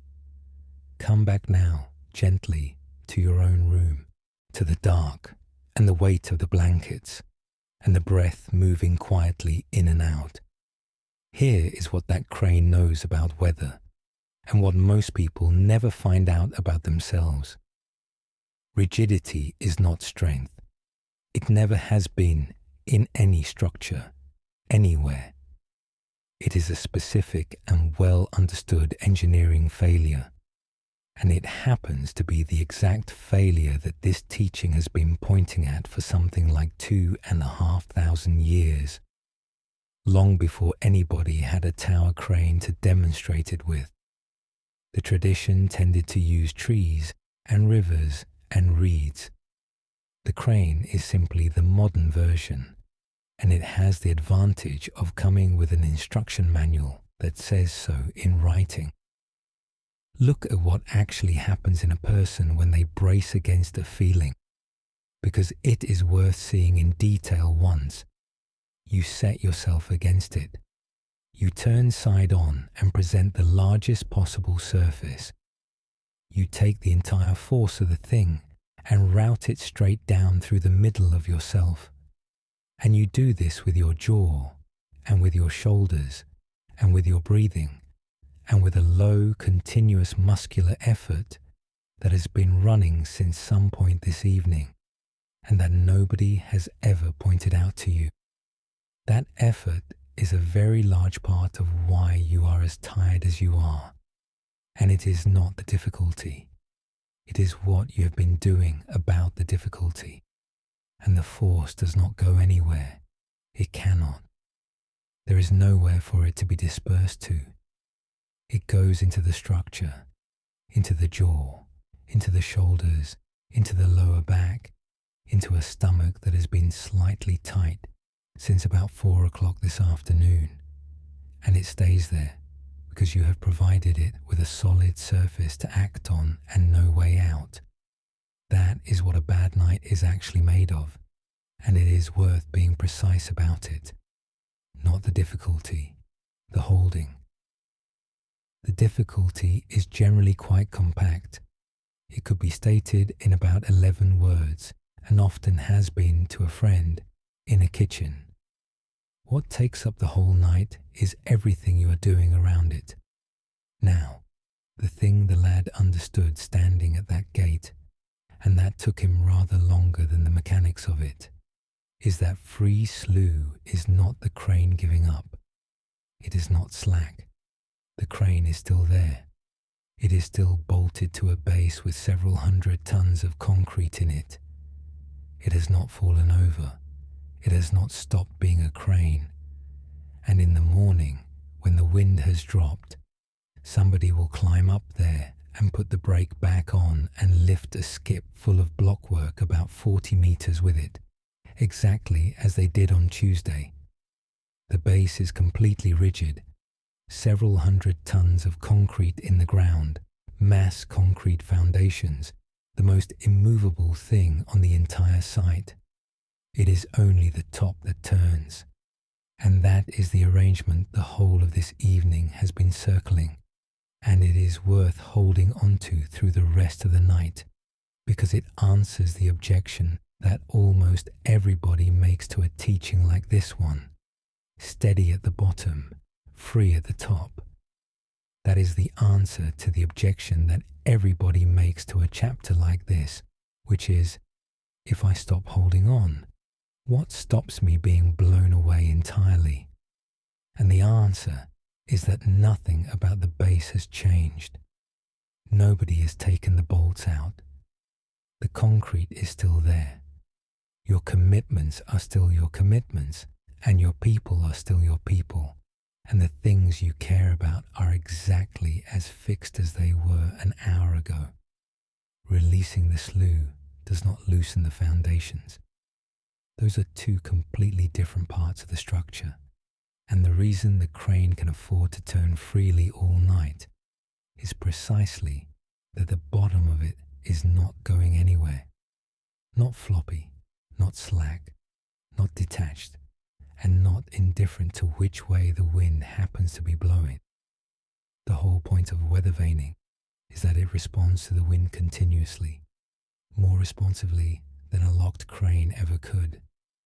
It moves with every shift, all night, without being asked. It simply does not oppose any of it. So the practical version of all this, for tonight, is a good deal smaller than it sounds. And it begins as an entirely physical matter in the body before it is anything else at all. Something in you is locked at the moment. Almost certainly several things. Go and find some of it, without changing anything yet. It is rarely where people expect, and it is almost never where the difficulty actually is. Feel the jaw first, because almost everybody is holding something there, and almost nobody has ever been told. Let the teeth come apart, just enough that there is a small gap between them, which for a lot of people is the first time all day. Feel the tongue, which is very probably pressed hard up against the roof of the mouth, holding nothing, achieving nothing, and has been for hours. Let it rest low and wide. Feel the shoulders, which have been braced up somewhere towards the ears since some point this afternoon, and have not been down since. Feel the hands, and whether the fingers are curled round nothing at all. Feel the belly, which is where people hold themselves ready without ever deciding to. And feel the breath, which is very often the most locked thing in the whole arrangement, held very slightly at the top or shortened in a way that has been going on since the evening and that nobody has ever mentioned to you. Notice that all of those are doing work, not much work individually, a small continuous effort in 6 or 7 places, running for hours with nothing to show for any of it. Let each of those, one at a time, come off the brake, not go slack, not collapse, off the brake. The difference matters, and it is easy to feel once you have felt it. A slack thing sags and gives up and has to be propped, and a free thing simply turns. Your jaw does not fall open. It stops being clamped. And then, if it comes easily, let the same thing happen one level in. Whatever has been going round and round in you tonight, the thing from work, the conversation, the news, the good news, the thing you cannot name, stop opposing it, not agree with it, not accept it, or make friends with it, or find the lesson in it, or decide that it is fine. None of that is being asked, and none of it would work at this hour anyway. Simply stop putting your full surface against it and taking the whole force of it down through the structure. Let it turn you a little. Let the turning be all right, rather than a sign that something has gone wrong. And notice, while it turns you, that you are still bolted to something, that the base has not moved, that nothing about who you are or what you care about has been undone by letting the top of you swing round to face wherever the wind happens to be coming from tonight. And notice that this is not the same as not minding. The crane is exquisitely sensitive to the wind, considerably more sensitive than a locked one, which is simply a large object being hit. It registers every shift in direction and responds to all of it, continuously, all night. If you stood there at 3 a.m, you would see it moving. That is what responsiveness without opposition actually looks like. And it is not passive, and it is not indifferent. It is simply not spending anything on the argument. Let us rest here for a while, off the brake. Let the shoulders come down. Let the arms be heavy. Let the hands lie open on the blanket, holding nothing. Let the jaw come apart, and the tongue rest low in the mouth, and the space between the eyebrows go smooth and wide. Let the breath come in and go out, and let the out breath be the longer of the two, without your arranging it. The wind can do whatever it likes out there tonight, for as long as it likes. Nothing in this room is being held against it, and there is nothing here presenting a surface for it to push on. When you are ready, we will go on together. Because there is one question left that this whole thing depends on, and it is the practical one. Where does steadiness actually come from? Because it is quite clearly not a personality trait, and telling somebody to be steadier has never once made anybody steadier. There is a man in a tunnel at half-time with a cup of tea who has just made a decision that 11,000 people disagreed with at volume, and who has to be entirely clear-headed in 4 minutes. Let us go and see how he does it. The tunnel is bare concrete, and it smells of liniment and wet grass and something underneath that, and there is a machine at the far end of it that dispenses tea into plastic cups that are too hot to hold and never quite hot enough to drink. He is 51 years old. He's been doing this for 26 years, since he started on Park's pitches on a Sunday morning for £11 and a lift home. And he has 4 minutes. What has just happened in the 43rd minute is that he gave a penalty. It was tight. It was the sort of thing that half the people in the ground would give and half would not, and both halves would be entirely sincere about it. He was 6 yards away. He had a clear view. He gave it. And he's fairly sure he was right, and he is not certain, and he will never be completely certain, because that is simply the nature of the job and always has been.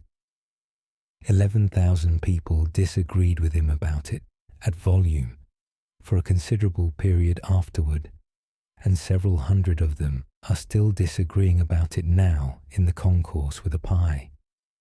He has walked down the tunnel with all of that still going on above and behind him. You can hear it through the concrete. It comes down through the structure and along the corridor, and it is a physical thing in a building like that rather than a sound, and it does not stop the moment you leave the pitch. It is still going on now while he stands by the machine, and he has 4 minutes before he has to walk back out and do the second half. So, what he does.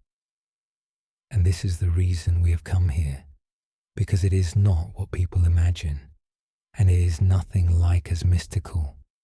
He does not go over the decision. He does not replay it, not once, not even quickly. He does not check it against what he saw. He does not begin assembling the defense of it that he will not be required to give to anybody. He does not think about the crowd or the manager or what will be said about it on the radio going home. And he does not think about whether he was right, which is the one everybody assumes he must be doing, and which is the most expensive of the lot. He gets a cup of tea out of the machine, which is too hot to hold, and which he holds anyway, and he stands still in the corridor and looks at nothing in particular. That is what he does with the 4 minutes. There is a young assistant with him, one of the linesmen, in his first season at this level, 28 and keen, who tries to say something about it, something supportive, something along the lines of it being the right call. And the referee holds up a hand, not unkindly, and says, "Not now." And then, because the lad looks stung, he explains it in about 2 sentences while the tea cools. He says, "Whatever that was, it is done now.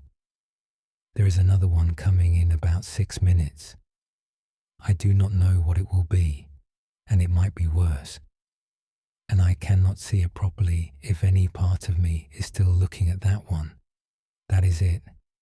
That is the whole of the method, and there is nothing else in it," he said in an interview years later, and he was rather good on this, and it is why the story is worth telling. that the single thing that ends a career at that level is not eyesight, and it is not fitness. It is carrying the last one into the next one. He said that everybody can make a decision. That is not the skill and never was. Anybody in that ground could make a decision, and 11,000 of them were making one at that moment, loudly, and about half had it right. The job is making 40 of them in 90 minutes. Each one clean, each one taken from what is actually in front of you at that particular moment, and from nothing else at all. And the moment you start making decision 31 with any part of decision 30 in your head, you are finished. You are not refereeing the game anymore. You are refereeing your own record in front of 11,000 people, and the game is carrying on without you. He said you can watch it happening to people from the stands if you know what you are looking for, and that everybody in the profession knows it, and nobody says it out loud. There is a man who, over the course of about a quarter of an hour, stops looking at the pitch and starts looking at his own afternoon. It nearly always follows something contentious, and from that point on, he is a half-second late on everything. Not because he cannot see it, but because a portion of him is elsewhere, in the past, conducting a review. He said a half-second is the entire job, that everything is decided in the half-second, and he said that the way you avoid it is not by being confident, which is what everybody assumes, and which is not it at all, and which he was fairly scathing about. Confidence, he said, is just as much a thing you are carrying. A man who is very sure he got it right is thinking about the last decision exactly as hard as a man who is worried he got it wrong. Same weight, different label. He has seen careers go both ways. It is by putting each one down as you go, every single time, all afternoon, without exception and without ceremony, not because they do not matter, because the next one does. There is a coda to that afternoon which he mentions when he tells it, and which is the part that surprises people. He looked at the penalty afterward. Of course he did. On the Monday, on video, twice, with the assessor. He had got it right, as it happens, which he says is beside the point entirely. The point is that Monday is when you look at it. Monday is a room with a screen in it and a cup of coffee, and somebody whose job is to help you get better, and it is the correct place for that work. The tunnel at half-time is not that place. Neither is a bed at 1 in the morning. Come back now, gently, to your own room, to the dark and the weight of the blankets, and the breath moving quietly in and out. Here is the question that the whole of tonight has been building toward, and I want to answer it plainly rather than beautifully. Where does steadiness actually come from? Because it is quite clearly not a personality trait. Nobody's born even. And telling a person to be steadier is about as useful as telling them to be taller or to have different hair, which has not stopped anybody from saying it. And the answer, standing in that tunnel with a cup of tea, is necessity and repetition and very little else. He did not become like that on a retreat, or by reading anything, or by working on himself in any way he would recognize. He became like that because he had a job in which the next thing arrives in 6 minutes, whether or not you have finished with the last thing, and because that has happened to him roughly 40 times an afternoon for 26 years, and because the ones who never learn to put things down get found out remarkably quickly at that level, and quietly stop being given games, and end up doing school's football on a Saturday morning wondering what happened. The steadiness was trained into him by the situation. It is a working skill rather than a spiritual attainment. It has calluses on it, and that is genuinely good news. It is the practical heart of this entire chapter, because it means that steadiness is not a temperament that a person either has or does not have. It is a capacity, and capacities get built by being used, and they get built in whoever happens to be doing the using. Now, the version of all this that applies to you, at 1 a.m, lying in a bed, with nothing whatsoever arriving in 6 minutes and no game to go back out to. You have already been doing it your whole life. That is what people miss. Everybody has some domain in which they are already entirely steady. Everybody. And nobody notices it, because from the inside it does not feel like an achievement at all. It feels like the thing simply being ordinary and not worth remarking on. Go and find yours while we are here. It is worth 2 minutes of the night. The parent who deals with a nosebleed at 4 a.m. without a flicker of drama, towel, sink, pinch the bridge, back to bed in 9 minutes, no adrenaline whatsoever, and who lies awake for 3 hours about the tone of a text message. The nurse who is completely unshakeable in a resus room at 4 a.m, and who cannot sleep the night before a parent's evening about her own child. The man who has been a plasterer for 30 years and could not care less when a job goes wrong on a Tuesday, because he has watched 400 jobs go wrong and every one of them got sorted out somehow, and who is entirely undone for a fortnight by one remark from his brother-in-law at a christening. Nobody on this earth is steady across the board. Everybody is steady somewhere and unsteady somewhere else, and the map is different for every single person. And the difference between the domain where you are steady and the domain where you are not is almost never courage or character. It is repetition. It is simply having been there enough times that the thing has stopped being an event and become a Tuesday. The parent has done 400 nosebleeds. The nurse has done 400 resus calls. The plasterer has had 400 jobs go wrong on him and has watched every single one of them turn out to be survivable and has stopped generating any weather about it at all. None of them decided to be calm. None of them worked on their attitude. The situation did it to them over years without asking, and they would all be surprised to be described as steady, which tells you something rather freeing about tonight, and it is this: you are not failing at equanimity. You are simply somewhere unfamiliar at night for possibly the first time. Whatever is keeping you awake tonight is in some part of your life where you have not yet been 400 times, possibly not even 4. And if you had, you would be handling it the way you handle the nosebleed, which is to say, without any particular effort and without noticing that you are doing anything at all. That is not a promise that this particular thing will get easier, although in practice it very often does, and rather faster than people expect. It is simply an accurate description of why this particular thing is hard when the other thing is not, and what it removes is the extra weight, which is the belief that a steadier sort of person would be handling this better. They would not. A steadier sort of person would be handling their 400 better and would be lying awake about something else entirely, and probably is, tonight, about 3 streets away.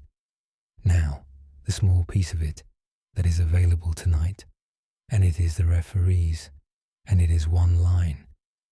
When something comes back, the conversation, the moment, the thing you said, the look on somebody's face, you do not have to work out whether you were right. That is the whole of the trap, and it is the single thing most likely to keep you awake here until 4 o'clock, and it disguises itself as being responsible. You can simply say silently, in whatever words happen to be yours, that one is done, not resolved, not settled, not judged or defended or explained to anybody.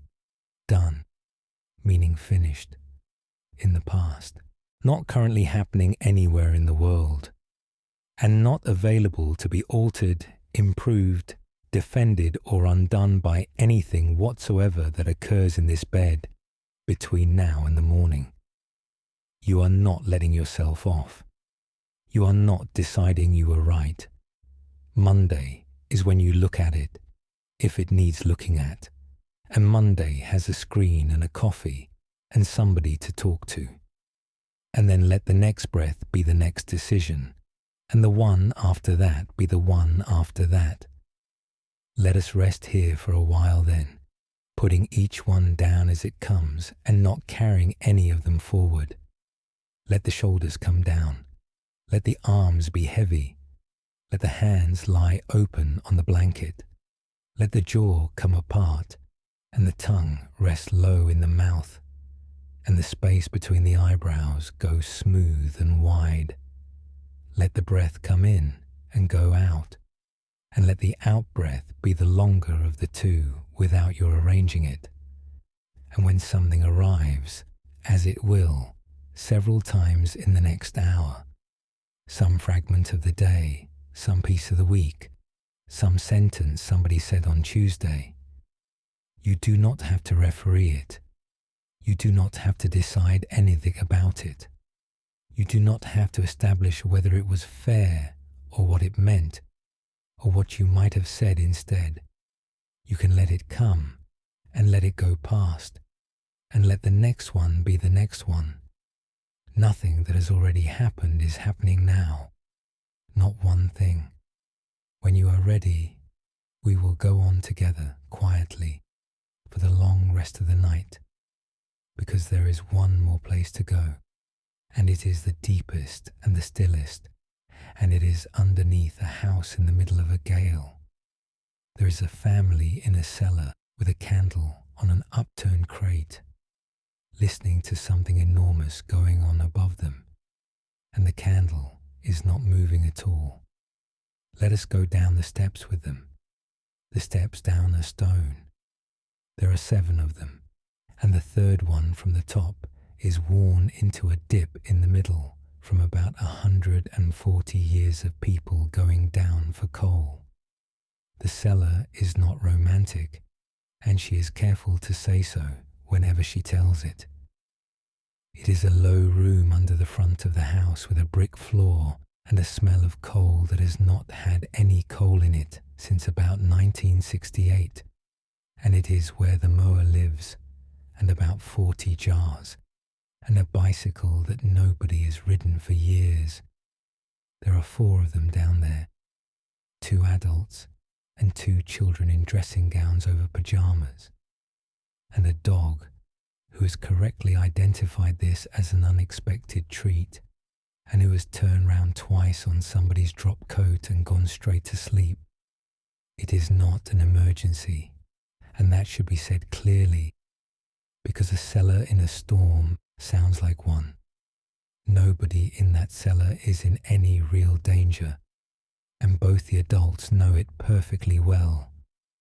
They have come down partly because of the noise, which is genuinely hard to lie in bed under, and partly because the youngest had appeared on the landing at midnight, and taking everybody downstairs seemed a considerably better answer than 4 people lying separately in the dark listening to it. And above them, all this time, the storm is doing what that particular storm did, which people in that village still refer to 30 years on, simply as the night of the storm, with no further explanation thought necessary. It came in off the sea at about 11 o'clock, and it has been going for 2 hours, and it is the worst that any of the 4 of them can remember, including the adults, one of whom grew up on that coast. Something metal is going along the road at intervals, in bursts, stopping and then starting again. Nobody down there has any idea what it is, and in the morning nobody will ever find out. There is a sound the chimney is making that none of them has ever heard before, and that they will still be talking about at Christmases years afterward. A low booming at intervals, like somebody blowing across the top of a bottle, and twice, unmistakably, once at about 1:30, and again 20 minutes later. The deep tearing crack of a tree going over somewhere out in the dark. That is a noise nobody who has heard it ever forgets, and it does not sound like anything else at all. It is not a bang, and it is not a crash. It is a long splitting sound with something enormous arriving at the end of it, and then a second of complete silence, and then the wind again, as though nothing had happened. The children are sitting on the brick floor with their backs against the cold wall and a blanket over the pair of them. There is a candle standing on an upturned wooden crate in the middle of the room, because the power went off at about 12:30, and the good torch is, as it always is, in the car. It is not even a proper candle. It is one of the ones people keep in a drawer for exactly this and never use. And here is the thing that the older of the two children, who was 9 at the time, and is a good deal older than that now, and who is the one who tells this story, has never quite got over. The candle flame is not moving, not flickering, not guttering, not leaning over, not dipping, not doing any of the things a flame does when a door opens somewhere else in a house. It is standing perfectly upright, absolutely still, the way a candle flame does in a room with no draught in it at all. A narrow blue bit at the bottom and the long, steady yellow above it, and a thin line of smoke going straight up and disappearing. And it is putting a small warm light on 4 faces, and a sleeping dog, and about 40 jars, and a bicycle, and the bottom 3 of the 7 stone steps. She said she watched it for what felt like an hour and was probably about 20 minutes, and that she has never watched anything so closely before or since. She said the noise above was enormous and continuous and never let up for a second, that the house was audibly taking a beating, and that at one point something struck the front of it, hard enough to be felt through the floor, that her mother said something reassuring in the voice adults use when they are not entirely sure, that her father went up twice to look and came back down both times and said nothing much at all, and the flame did not move, not once, not a flicker, in 20 minutes, in the middle of all of it. She said that she understood something in that cellar that she has never once been able to put properly into words, and that she has gone on thinking about for the whole of her life since, which is that the storm was completely real, and that it was happening about 15 feet above her head, and that 15 feet was enough, not 50, not a different county. 15 feet of brick and floorboards between the worst weather in living memory and a flame that stood perfectly still on an upturned crate. There is one more detail she gives, and it is the one that makes people go quiet when she tells it. Her father came back down the second time and said nothing much, as fathers of that generation did, and then sat down on the bottom step rather than in the room, and stayed there. And she understood, years afterward, that he had come down to be with them rather than to report anything, that there was nothing to be done about the roof at 2 a.m, and he knew it, and that sitting on a step in the cellar with his family was, in the circumstances, the entire correct response to a storm. She said the flame did not move when he came down either. Come back now, gently, to your own room, to the pillow and the dark and the weight of the blanket, and your own breathing going quietly on without you. That is where we are going to spend the long part of tonight, and there is nothing to understand in any of what follows. Not away from the storm. Nobody's going anywhere, and nothing is being escaped underneath it. Because the point of that cellar is not that the family escaped anything. They did not escape a single thing. They were in the same house, in the same gale, on the same night. And in the morning there was a beach across the lane, and about half the ridge tiles were in the garden, with one of them through the greenhouse, and a fence panel was found 4 fields away.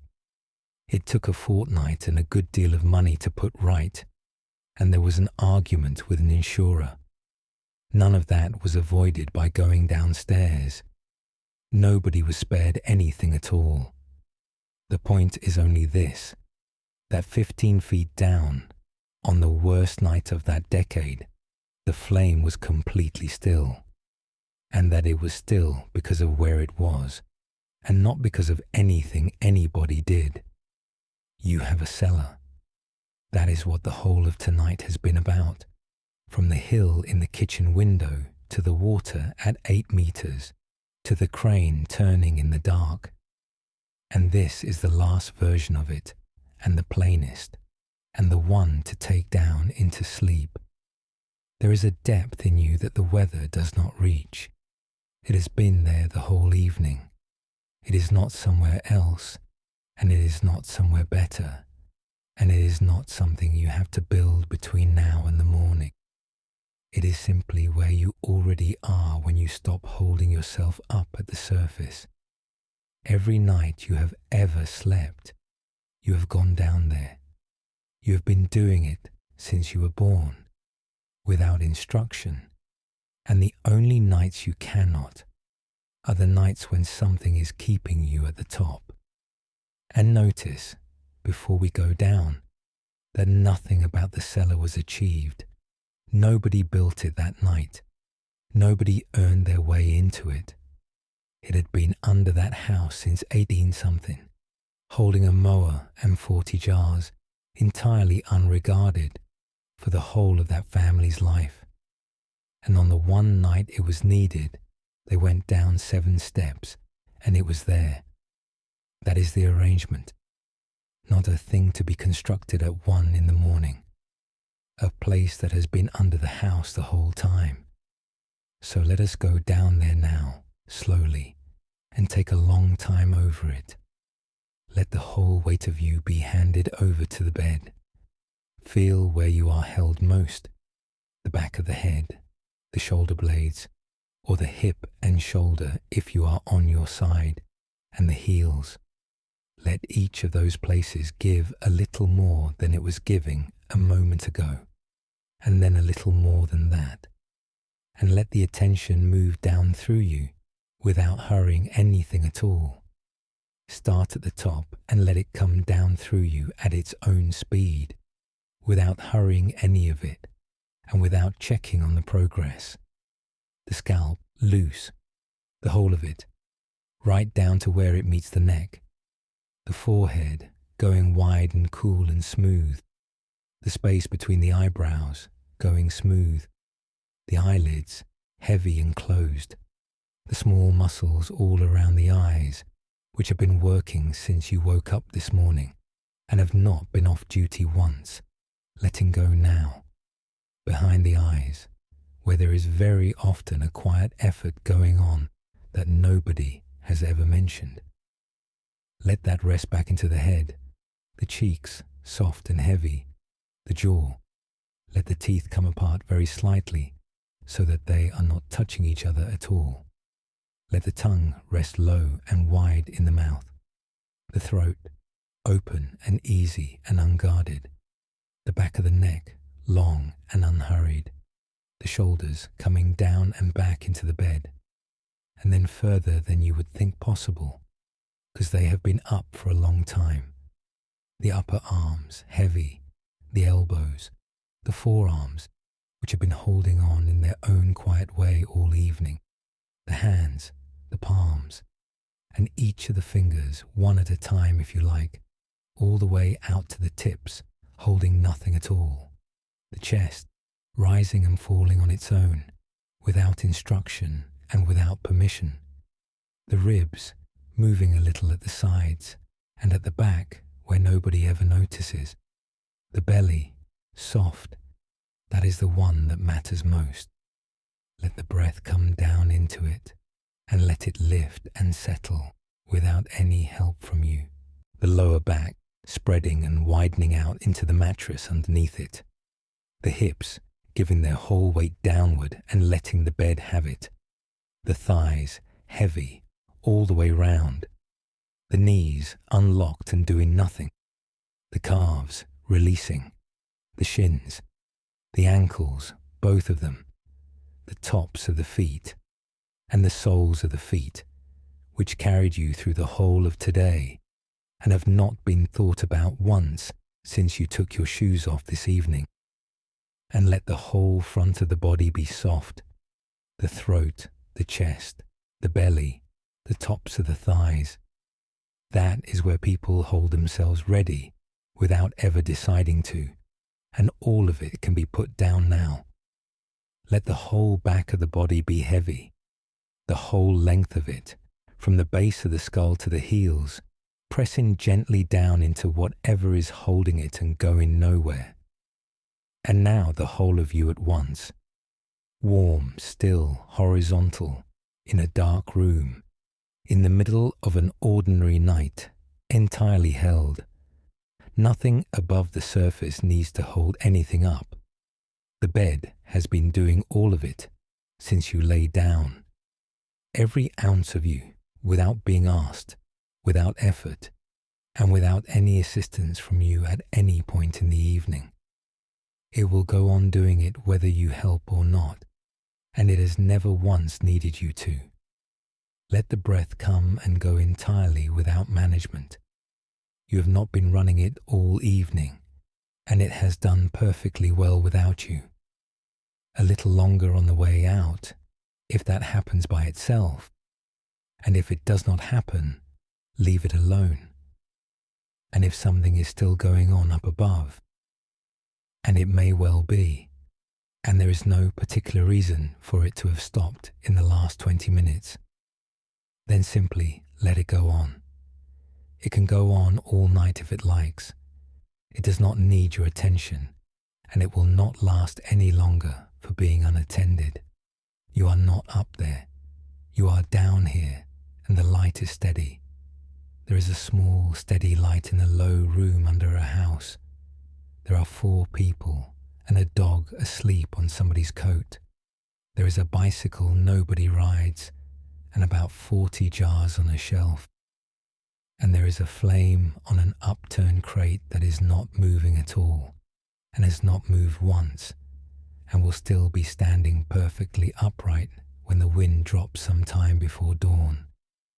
Let us rest here for a good long while with nothing at all being asked of you. When you are ready, we will go on together, quietly, for the end of the night, because there is one thing left to say, and it is the honest one, and it needs saying before morning, rather than being discovered afterward. Steady does not mean untouched, and a person who looks composed at the worst moment of their life is not necessarily fine, and is quite often being misread by everybody around them. There is a man standing in a car park after his sister's funeral, and 2 people are watching him from a distance and getting him completely wrong. Let us go and stand a little closer. The car park is gravel, and it is round the back of the crematorium where they put you when the earlier one is still going on, and there is a beech hedge along one side of it that somebody keeps extremely well. It is about 2 on a Thursday in October, and it is one of those completely still, bright afternoons you sometimes get at that time of year. Cold in the shade, genuinely warm out of the wind, and not a leaf moving anywhere. He's 56 years old. His sister was 59, and it was 11 weeks from the diagnosis to the funeral, and they were close in the way that a brother and sister sometimes become in their 40s after not having been close at all in their 20s. And 20 minutes ago he did the reading. He did it well. That is not in question anywhere. Everybody said so afterward, and 2 separate people said it to him in the queue going out, and one of them squeezed his arm while saying it. He stood up when his name was read. He walked to the front. He read the thing she had chosen. She had chosen it herself in the last fortnight, which is its own particular kind of difficulty. All the way through, in a clear, steady voice, without a wobble in it anywhere. Then he folded the paper in half and walked back down and sat down. And now he is standing out on the gravel by that hedge, on his own, holding a car key in his hand, while about 90 people work out whose car is whose and say the things people say. He's been standing there for 6 or 7 minutes now. He's not going anywhere. He's looking at the hedge. 2 of them are watching him from over by the cars. They are cousins of his. They are entirely decent people. They have driven a long way to be there, and they mean nothing in the world but well by him. And what one of them says to the other quietly, out of the side of her mouth, in the way people do at these things is, "He's coping, isn't he? He's been absolutely amazing all day." And the other one nods and says, "He always was the calm one, even as a boy." They are completely wrong. Not slightly wrong. Wrong about every part of it.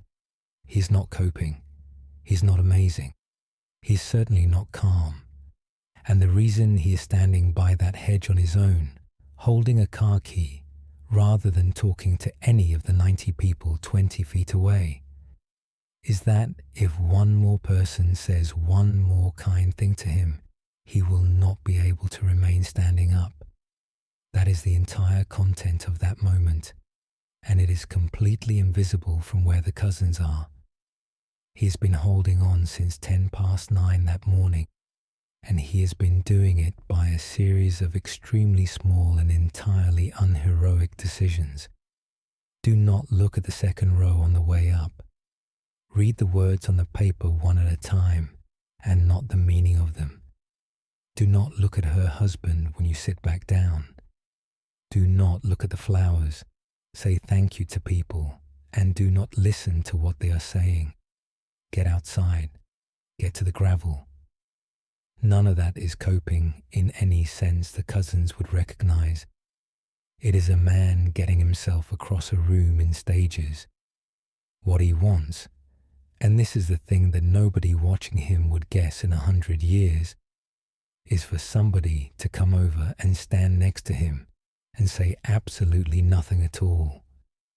Not talk to him, not tell him he did well, or that she would have been proud of him, or any of the true and kind things people were saying. Just stand there beside him on the gravel, facing the same way for a few minutes. Nobody does, because he looks fine, and because the people who love him have concluded from that appearance that he is the one who does not need anything. That is the price of looking composed, and almost nobody in the world thinks of it as a price at all. He got into the car eventually, once enough of them had gone, and drove about 4 miles and pulled into a lay-by beside a wood, the sort with a bin and a view of nothing in particular, and sat there for about 40 minutes with the engine off. Then he drove home and let himself in, and made a cup of tea out of habit, and put it down on the side, and did not drink any of it. One of the cousins rang him about 3 weeks later, for something else entirely, some question about their aunt and a piece of furniture. And at the end of the call, on her way off the phone, she told him again how well he had done on the day. And he said thank you and meant it kindly, because what else is there to say to that?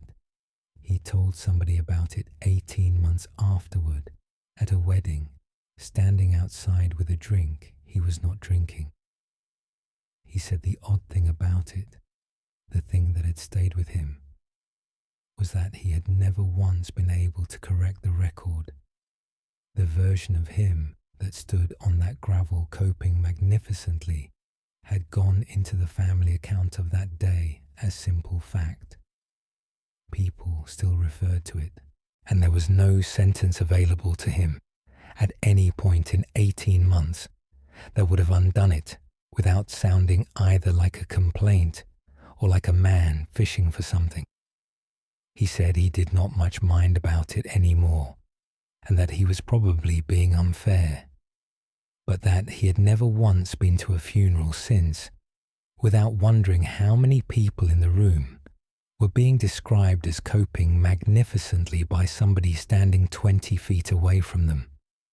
He said it is probably most of them. Come back now, gently, to your own room, to the dark and the weight of the blankets and the breath moving quietly in and out. Here is the last honest thing of the night, and it needs saying now rather than being worked out later on. Steady does not mean untouched. It never has, and it never will. Everything we have looked at this evening, the hill, the water, the crane, the tunnel, the cellar, could be misread as an instruction to be unbothered by things. And I do not want a single person going to sleep with that idea in them, because it would be worse than useless. It would simply be one more standard to fail at, arriving at the exact moment in a person's life when they can least afford another one. The hill is not unbothered. It gets rained on all winter. The track goes white after every downpour. The ground gets soft. And in the bad ones, the trees come down and stay down. The water at 8 meters is still, but it is the very same water that is being torn about on the surface, and there is silt on the bottom of that reservoir that a long enough storm will lift. The crane turns all night long. That is the exact opposite of unbothered. That is something responding continuously, gust by gust, to absolutely everything that happens to it. And the man by the hedge is not calm. He is doing something a great deal harder than being calm, and he is doing it rather well.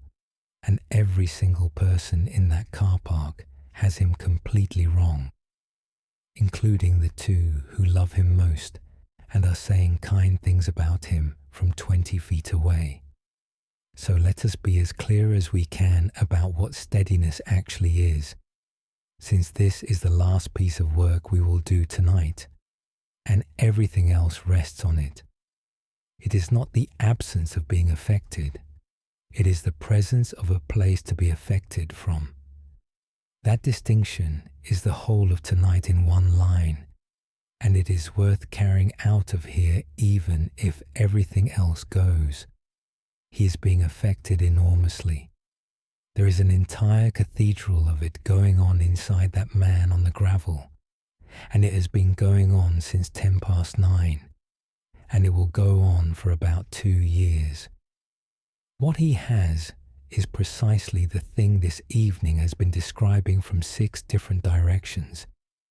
Some part of him that is not in the middle of it, that is watching, that is quietly running a sequence of very small decisions, one after another, and getting a 56-year-old man from a pew to a car park without asking anything of him except the next one. It is not managing his grief.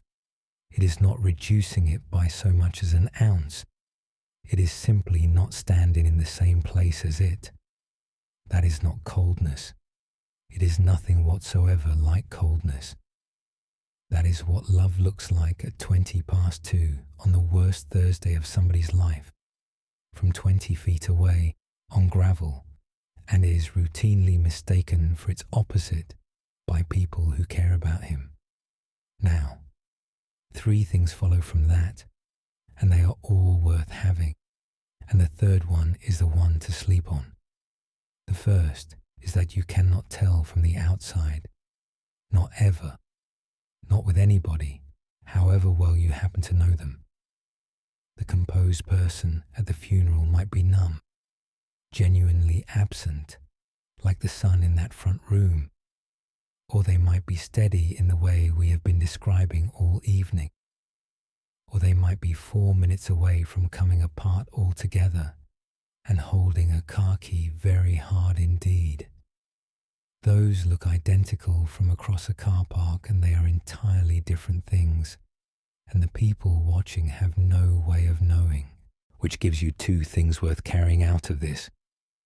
Be careful about admiring anybody's composure.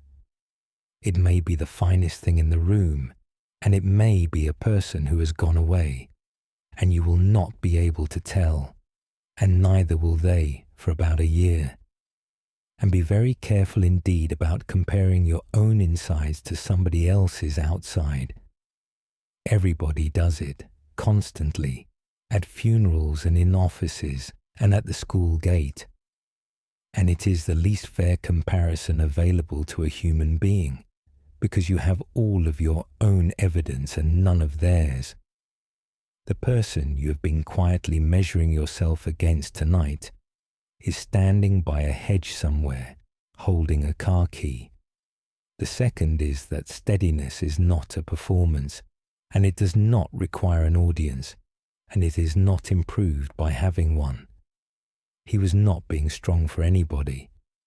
Nobody had asked him to be, and he would in fact have preferred, quite badly, in that moment, by that hedge, for somebody to have noticed that he was not. The steadiness was not on display at any point. It was underneath, doing an unglamorous job, getting one man through one afternoon. And the fact that it happened to read as composure to 2 cousins standing by a car is an accident of the viewing angle, and not the point of it at all. And the third, and this is the one I want you to take down into sleep with you, if any of it goes, is that steady and heartbroken are not opposites. They are not even in tension with one another, which is what everybody assumes, and which is what makes people feel guilty for still being upright. You can be entirely undone by something and still not be blown about by it. Those are 2 different mechanisms operating at 2 different depths, and they are not competing for the same space. The undoing happens at the surface, where it belongs, in full, at whatever volume it needs, and the steadiness is 15 feet down, keeping a flame upright on an upturned crate, while all of that goes on overhead. Neither one interferes with the other. That is the arrangement, and it is the only arrangement that has ever allowed anybody to go on caring about anything for 40 years.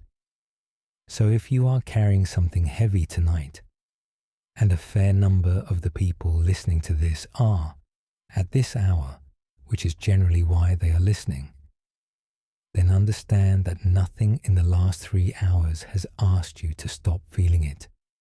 Not one word of it. Not the hill, not the crane, not the flame on the crate. It has only offered you somewhere to feel it from, which is a different thing altogether and the only thing on offer. Let us rest here for a while then, exactly as we are, and with nothing corrected. Whatever is in you tonight is entirely allowed to be in you.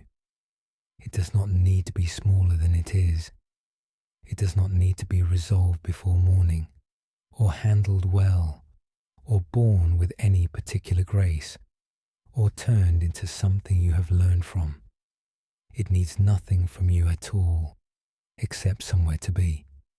Let the shoulders come down. Let the arms be heavy. Let the hands lie open on the blanket, holding nothing at all. Let the jaw come apart and the tongue rest low in the mouth, and the space between the eyebrows go smooth and wide. Let the breath come in and go out, and let the out-breath be the longer of the two without your arranging it, and let the next one look after itself. Nobody is watching you from across a car park tonight. There is nothing to be got right in this room, and nobody to be strong for, and no version of tonight that would have been more admirable than the one you are actually having. Being awake in the dark with something heavy is not a failure of anything. It is a Thursday. When you are ready, we will go on together. One last time for the end of the night, because we began at a kitchen window with a woman and a bit of tape on a windowsill. And there is one more photograph. It is the following February, and the year is over, and she takes it anyway. Let us go back and stand at that sink. The tape came off in the January, on the day the year finished, and she cleaned the sticky mark off the sill with a bit of white spirit and a cloth, and thought that was the end of the whole business. She had rather enjoyed it, and was also quite glad to have her Sunday mornings back. And then, on a Sunday morning in February, she was standing at the sink doing something with a colander, and she happened to look up, and the hill was doing something quite ordinary.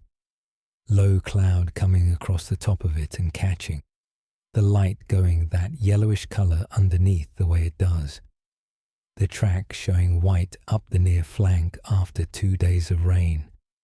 Nothing remarkable, nothing she had not seen 40 times in the 52, and she dried one hand on her jumper and got her phone out and took a photograph of it. Not from the mark. The mark had gone by then, and the sill had been wiped. Roughly from there, near enough, standing slightly wrong and holding the phone up with wet hands. She still has that one. It is not part of the set. It was taken 3 weeks after the project finished.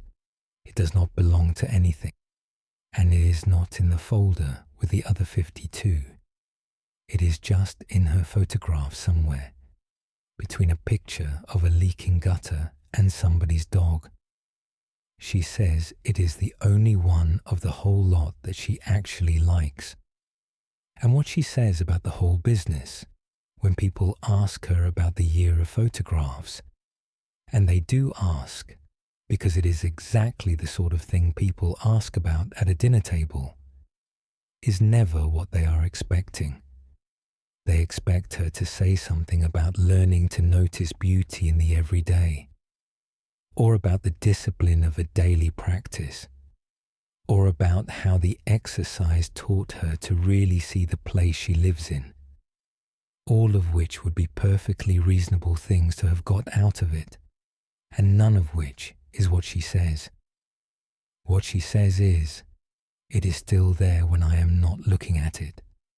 She says that is the thing she took away from the whole year, and the only thing, and that it took her 52 Sundays to arrive at something a person could have told her in one sentence. That she spent an entire year photographing a hill, and the hill was never once the point of it. That it had been out there for 11 years before she started, standing beyond the garden while she washed up and argued with people and got on with her life, and that it has been there for years since the tape came off, entirely regardless of whether anybody at a sink is paying it the slightest attention. It does not require any of the looking. That is the part that took a year.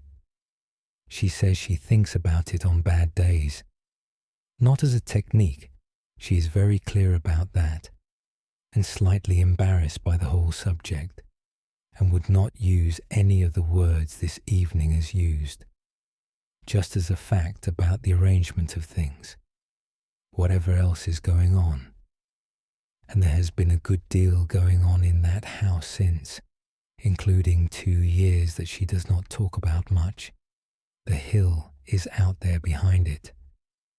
There is one more thing about that February photograph, and it is the reason she keeps it separate from the others. In the 52, she was looking at the hill. That was the job. Go to the mark, hold the phone up, record the hill, note the week. In the February one, she was not doing anything of the kind. She had not intended to take a photograph at all.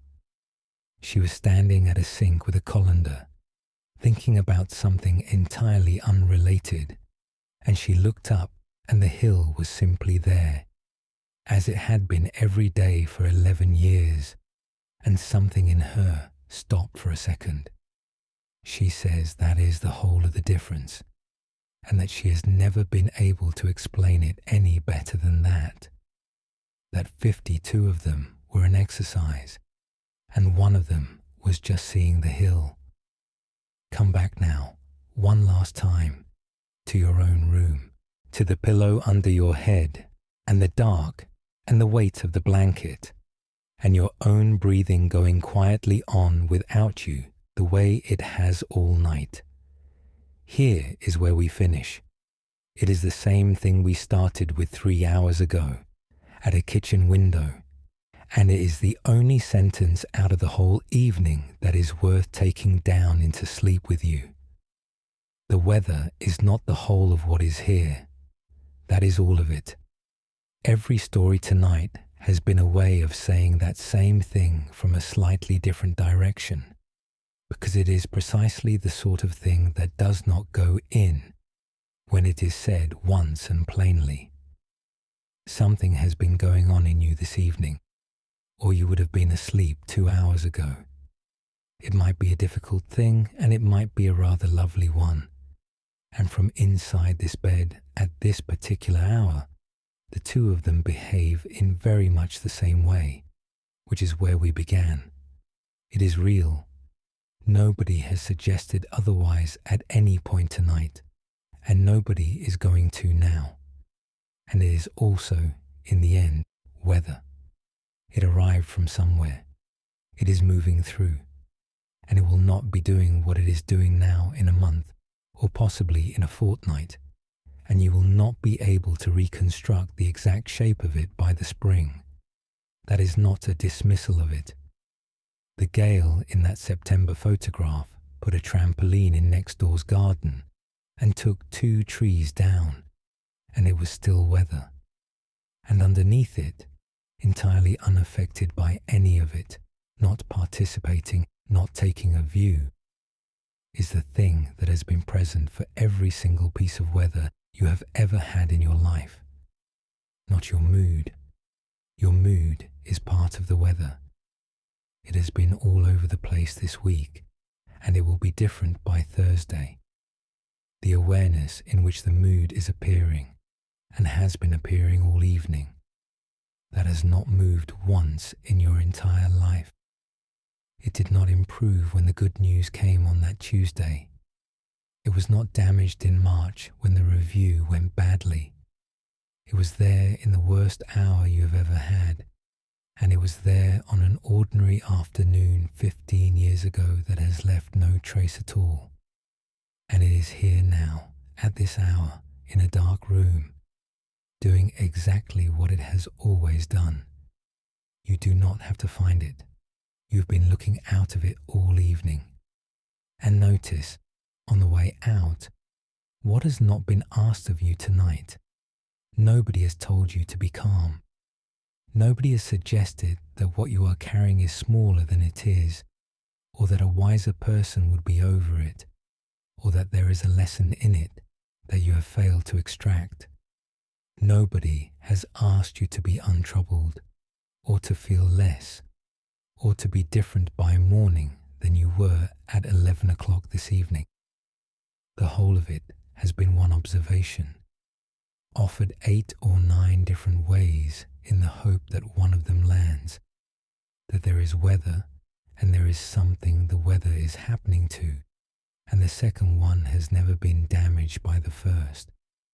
That is not an achievement. It is a description. It was true before you put this on, and it will be true tomorrow, whether you remember any of it or not. Let us close the evening here then, with nothing left to do. Let the breath come in, and let it go out, and let the out-breath be the longer of the two without your arranging it. Let the shoulders come down one last time, and then a little further than that, into the mattress. Let the arms be heavy, the whole weight of them going down into the bed. Let the hands lie open on the blanket, holding nothing at all. Let the jaw come apart so the teeth are not touching. Let the tongue rest low and wide in the mouth. Let the eyelids be heavy rather than held, and the space between the eyebrows go smooth and wide.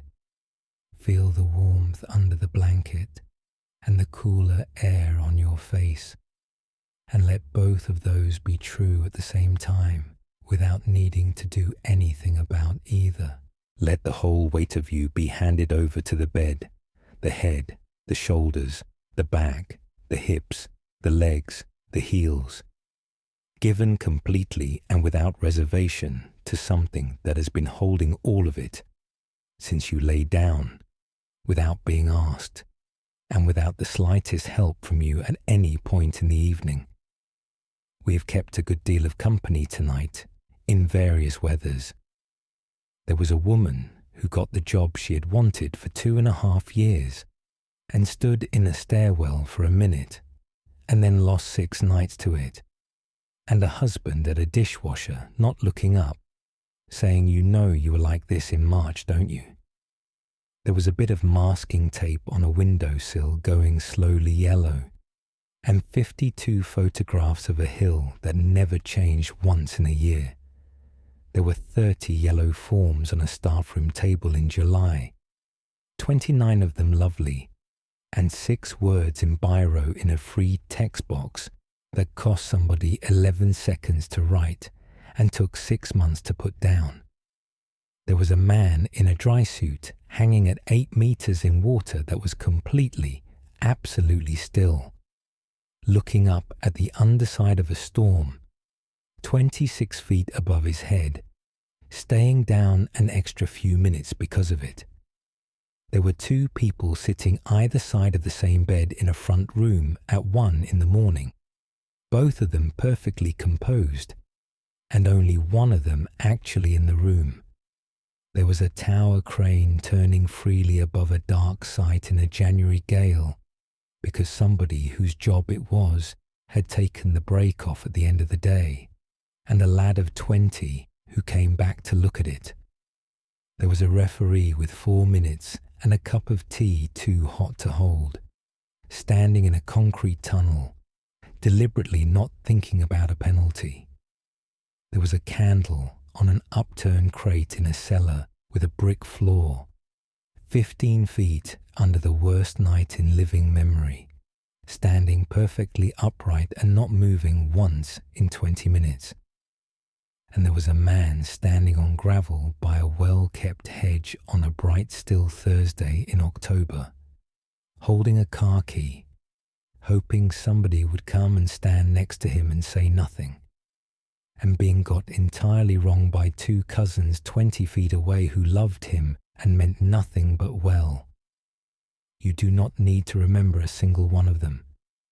Nobody's going to ask you about any of it in the morning.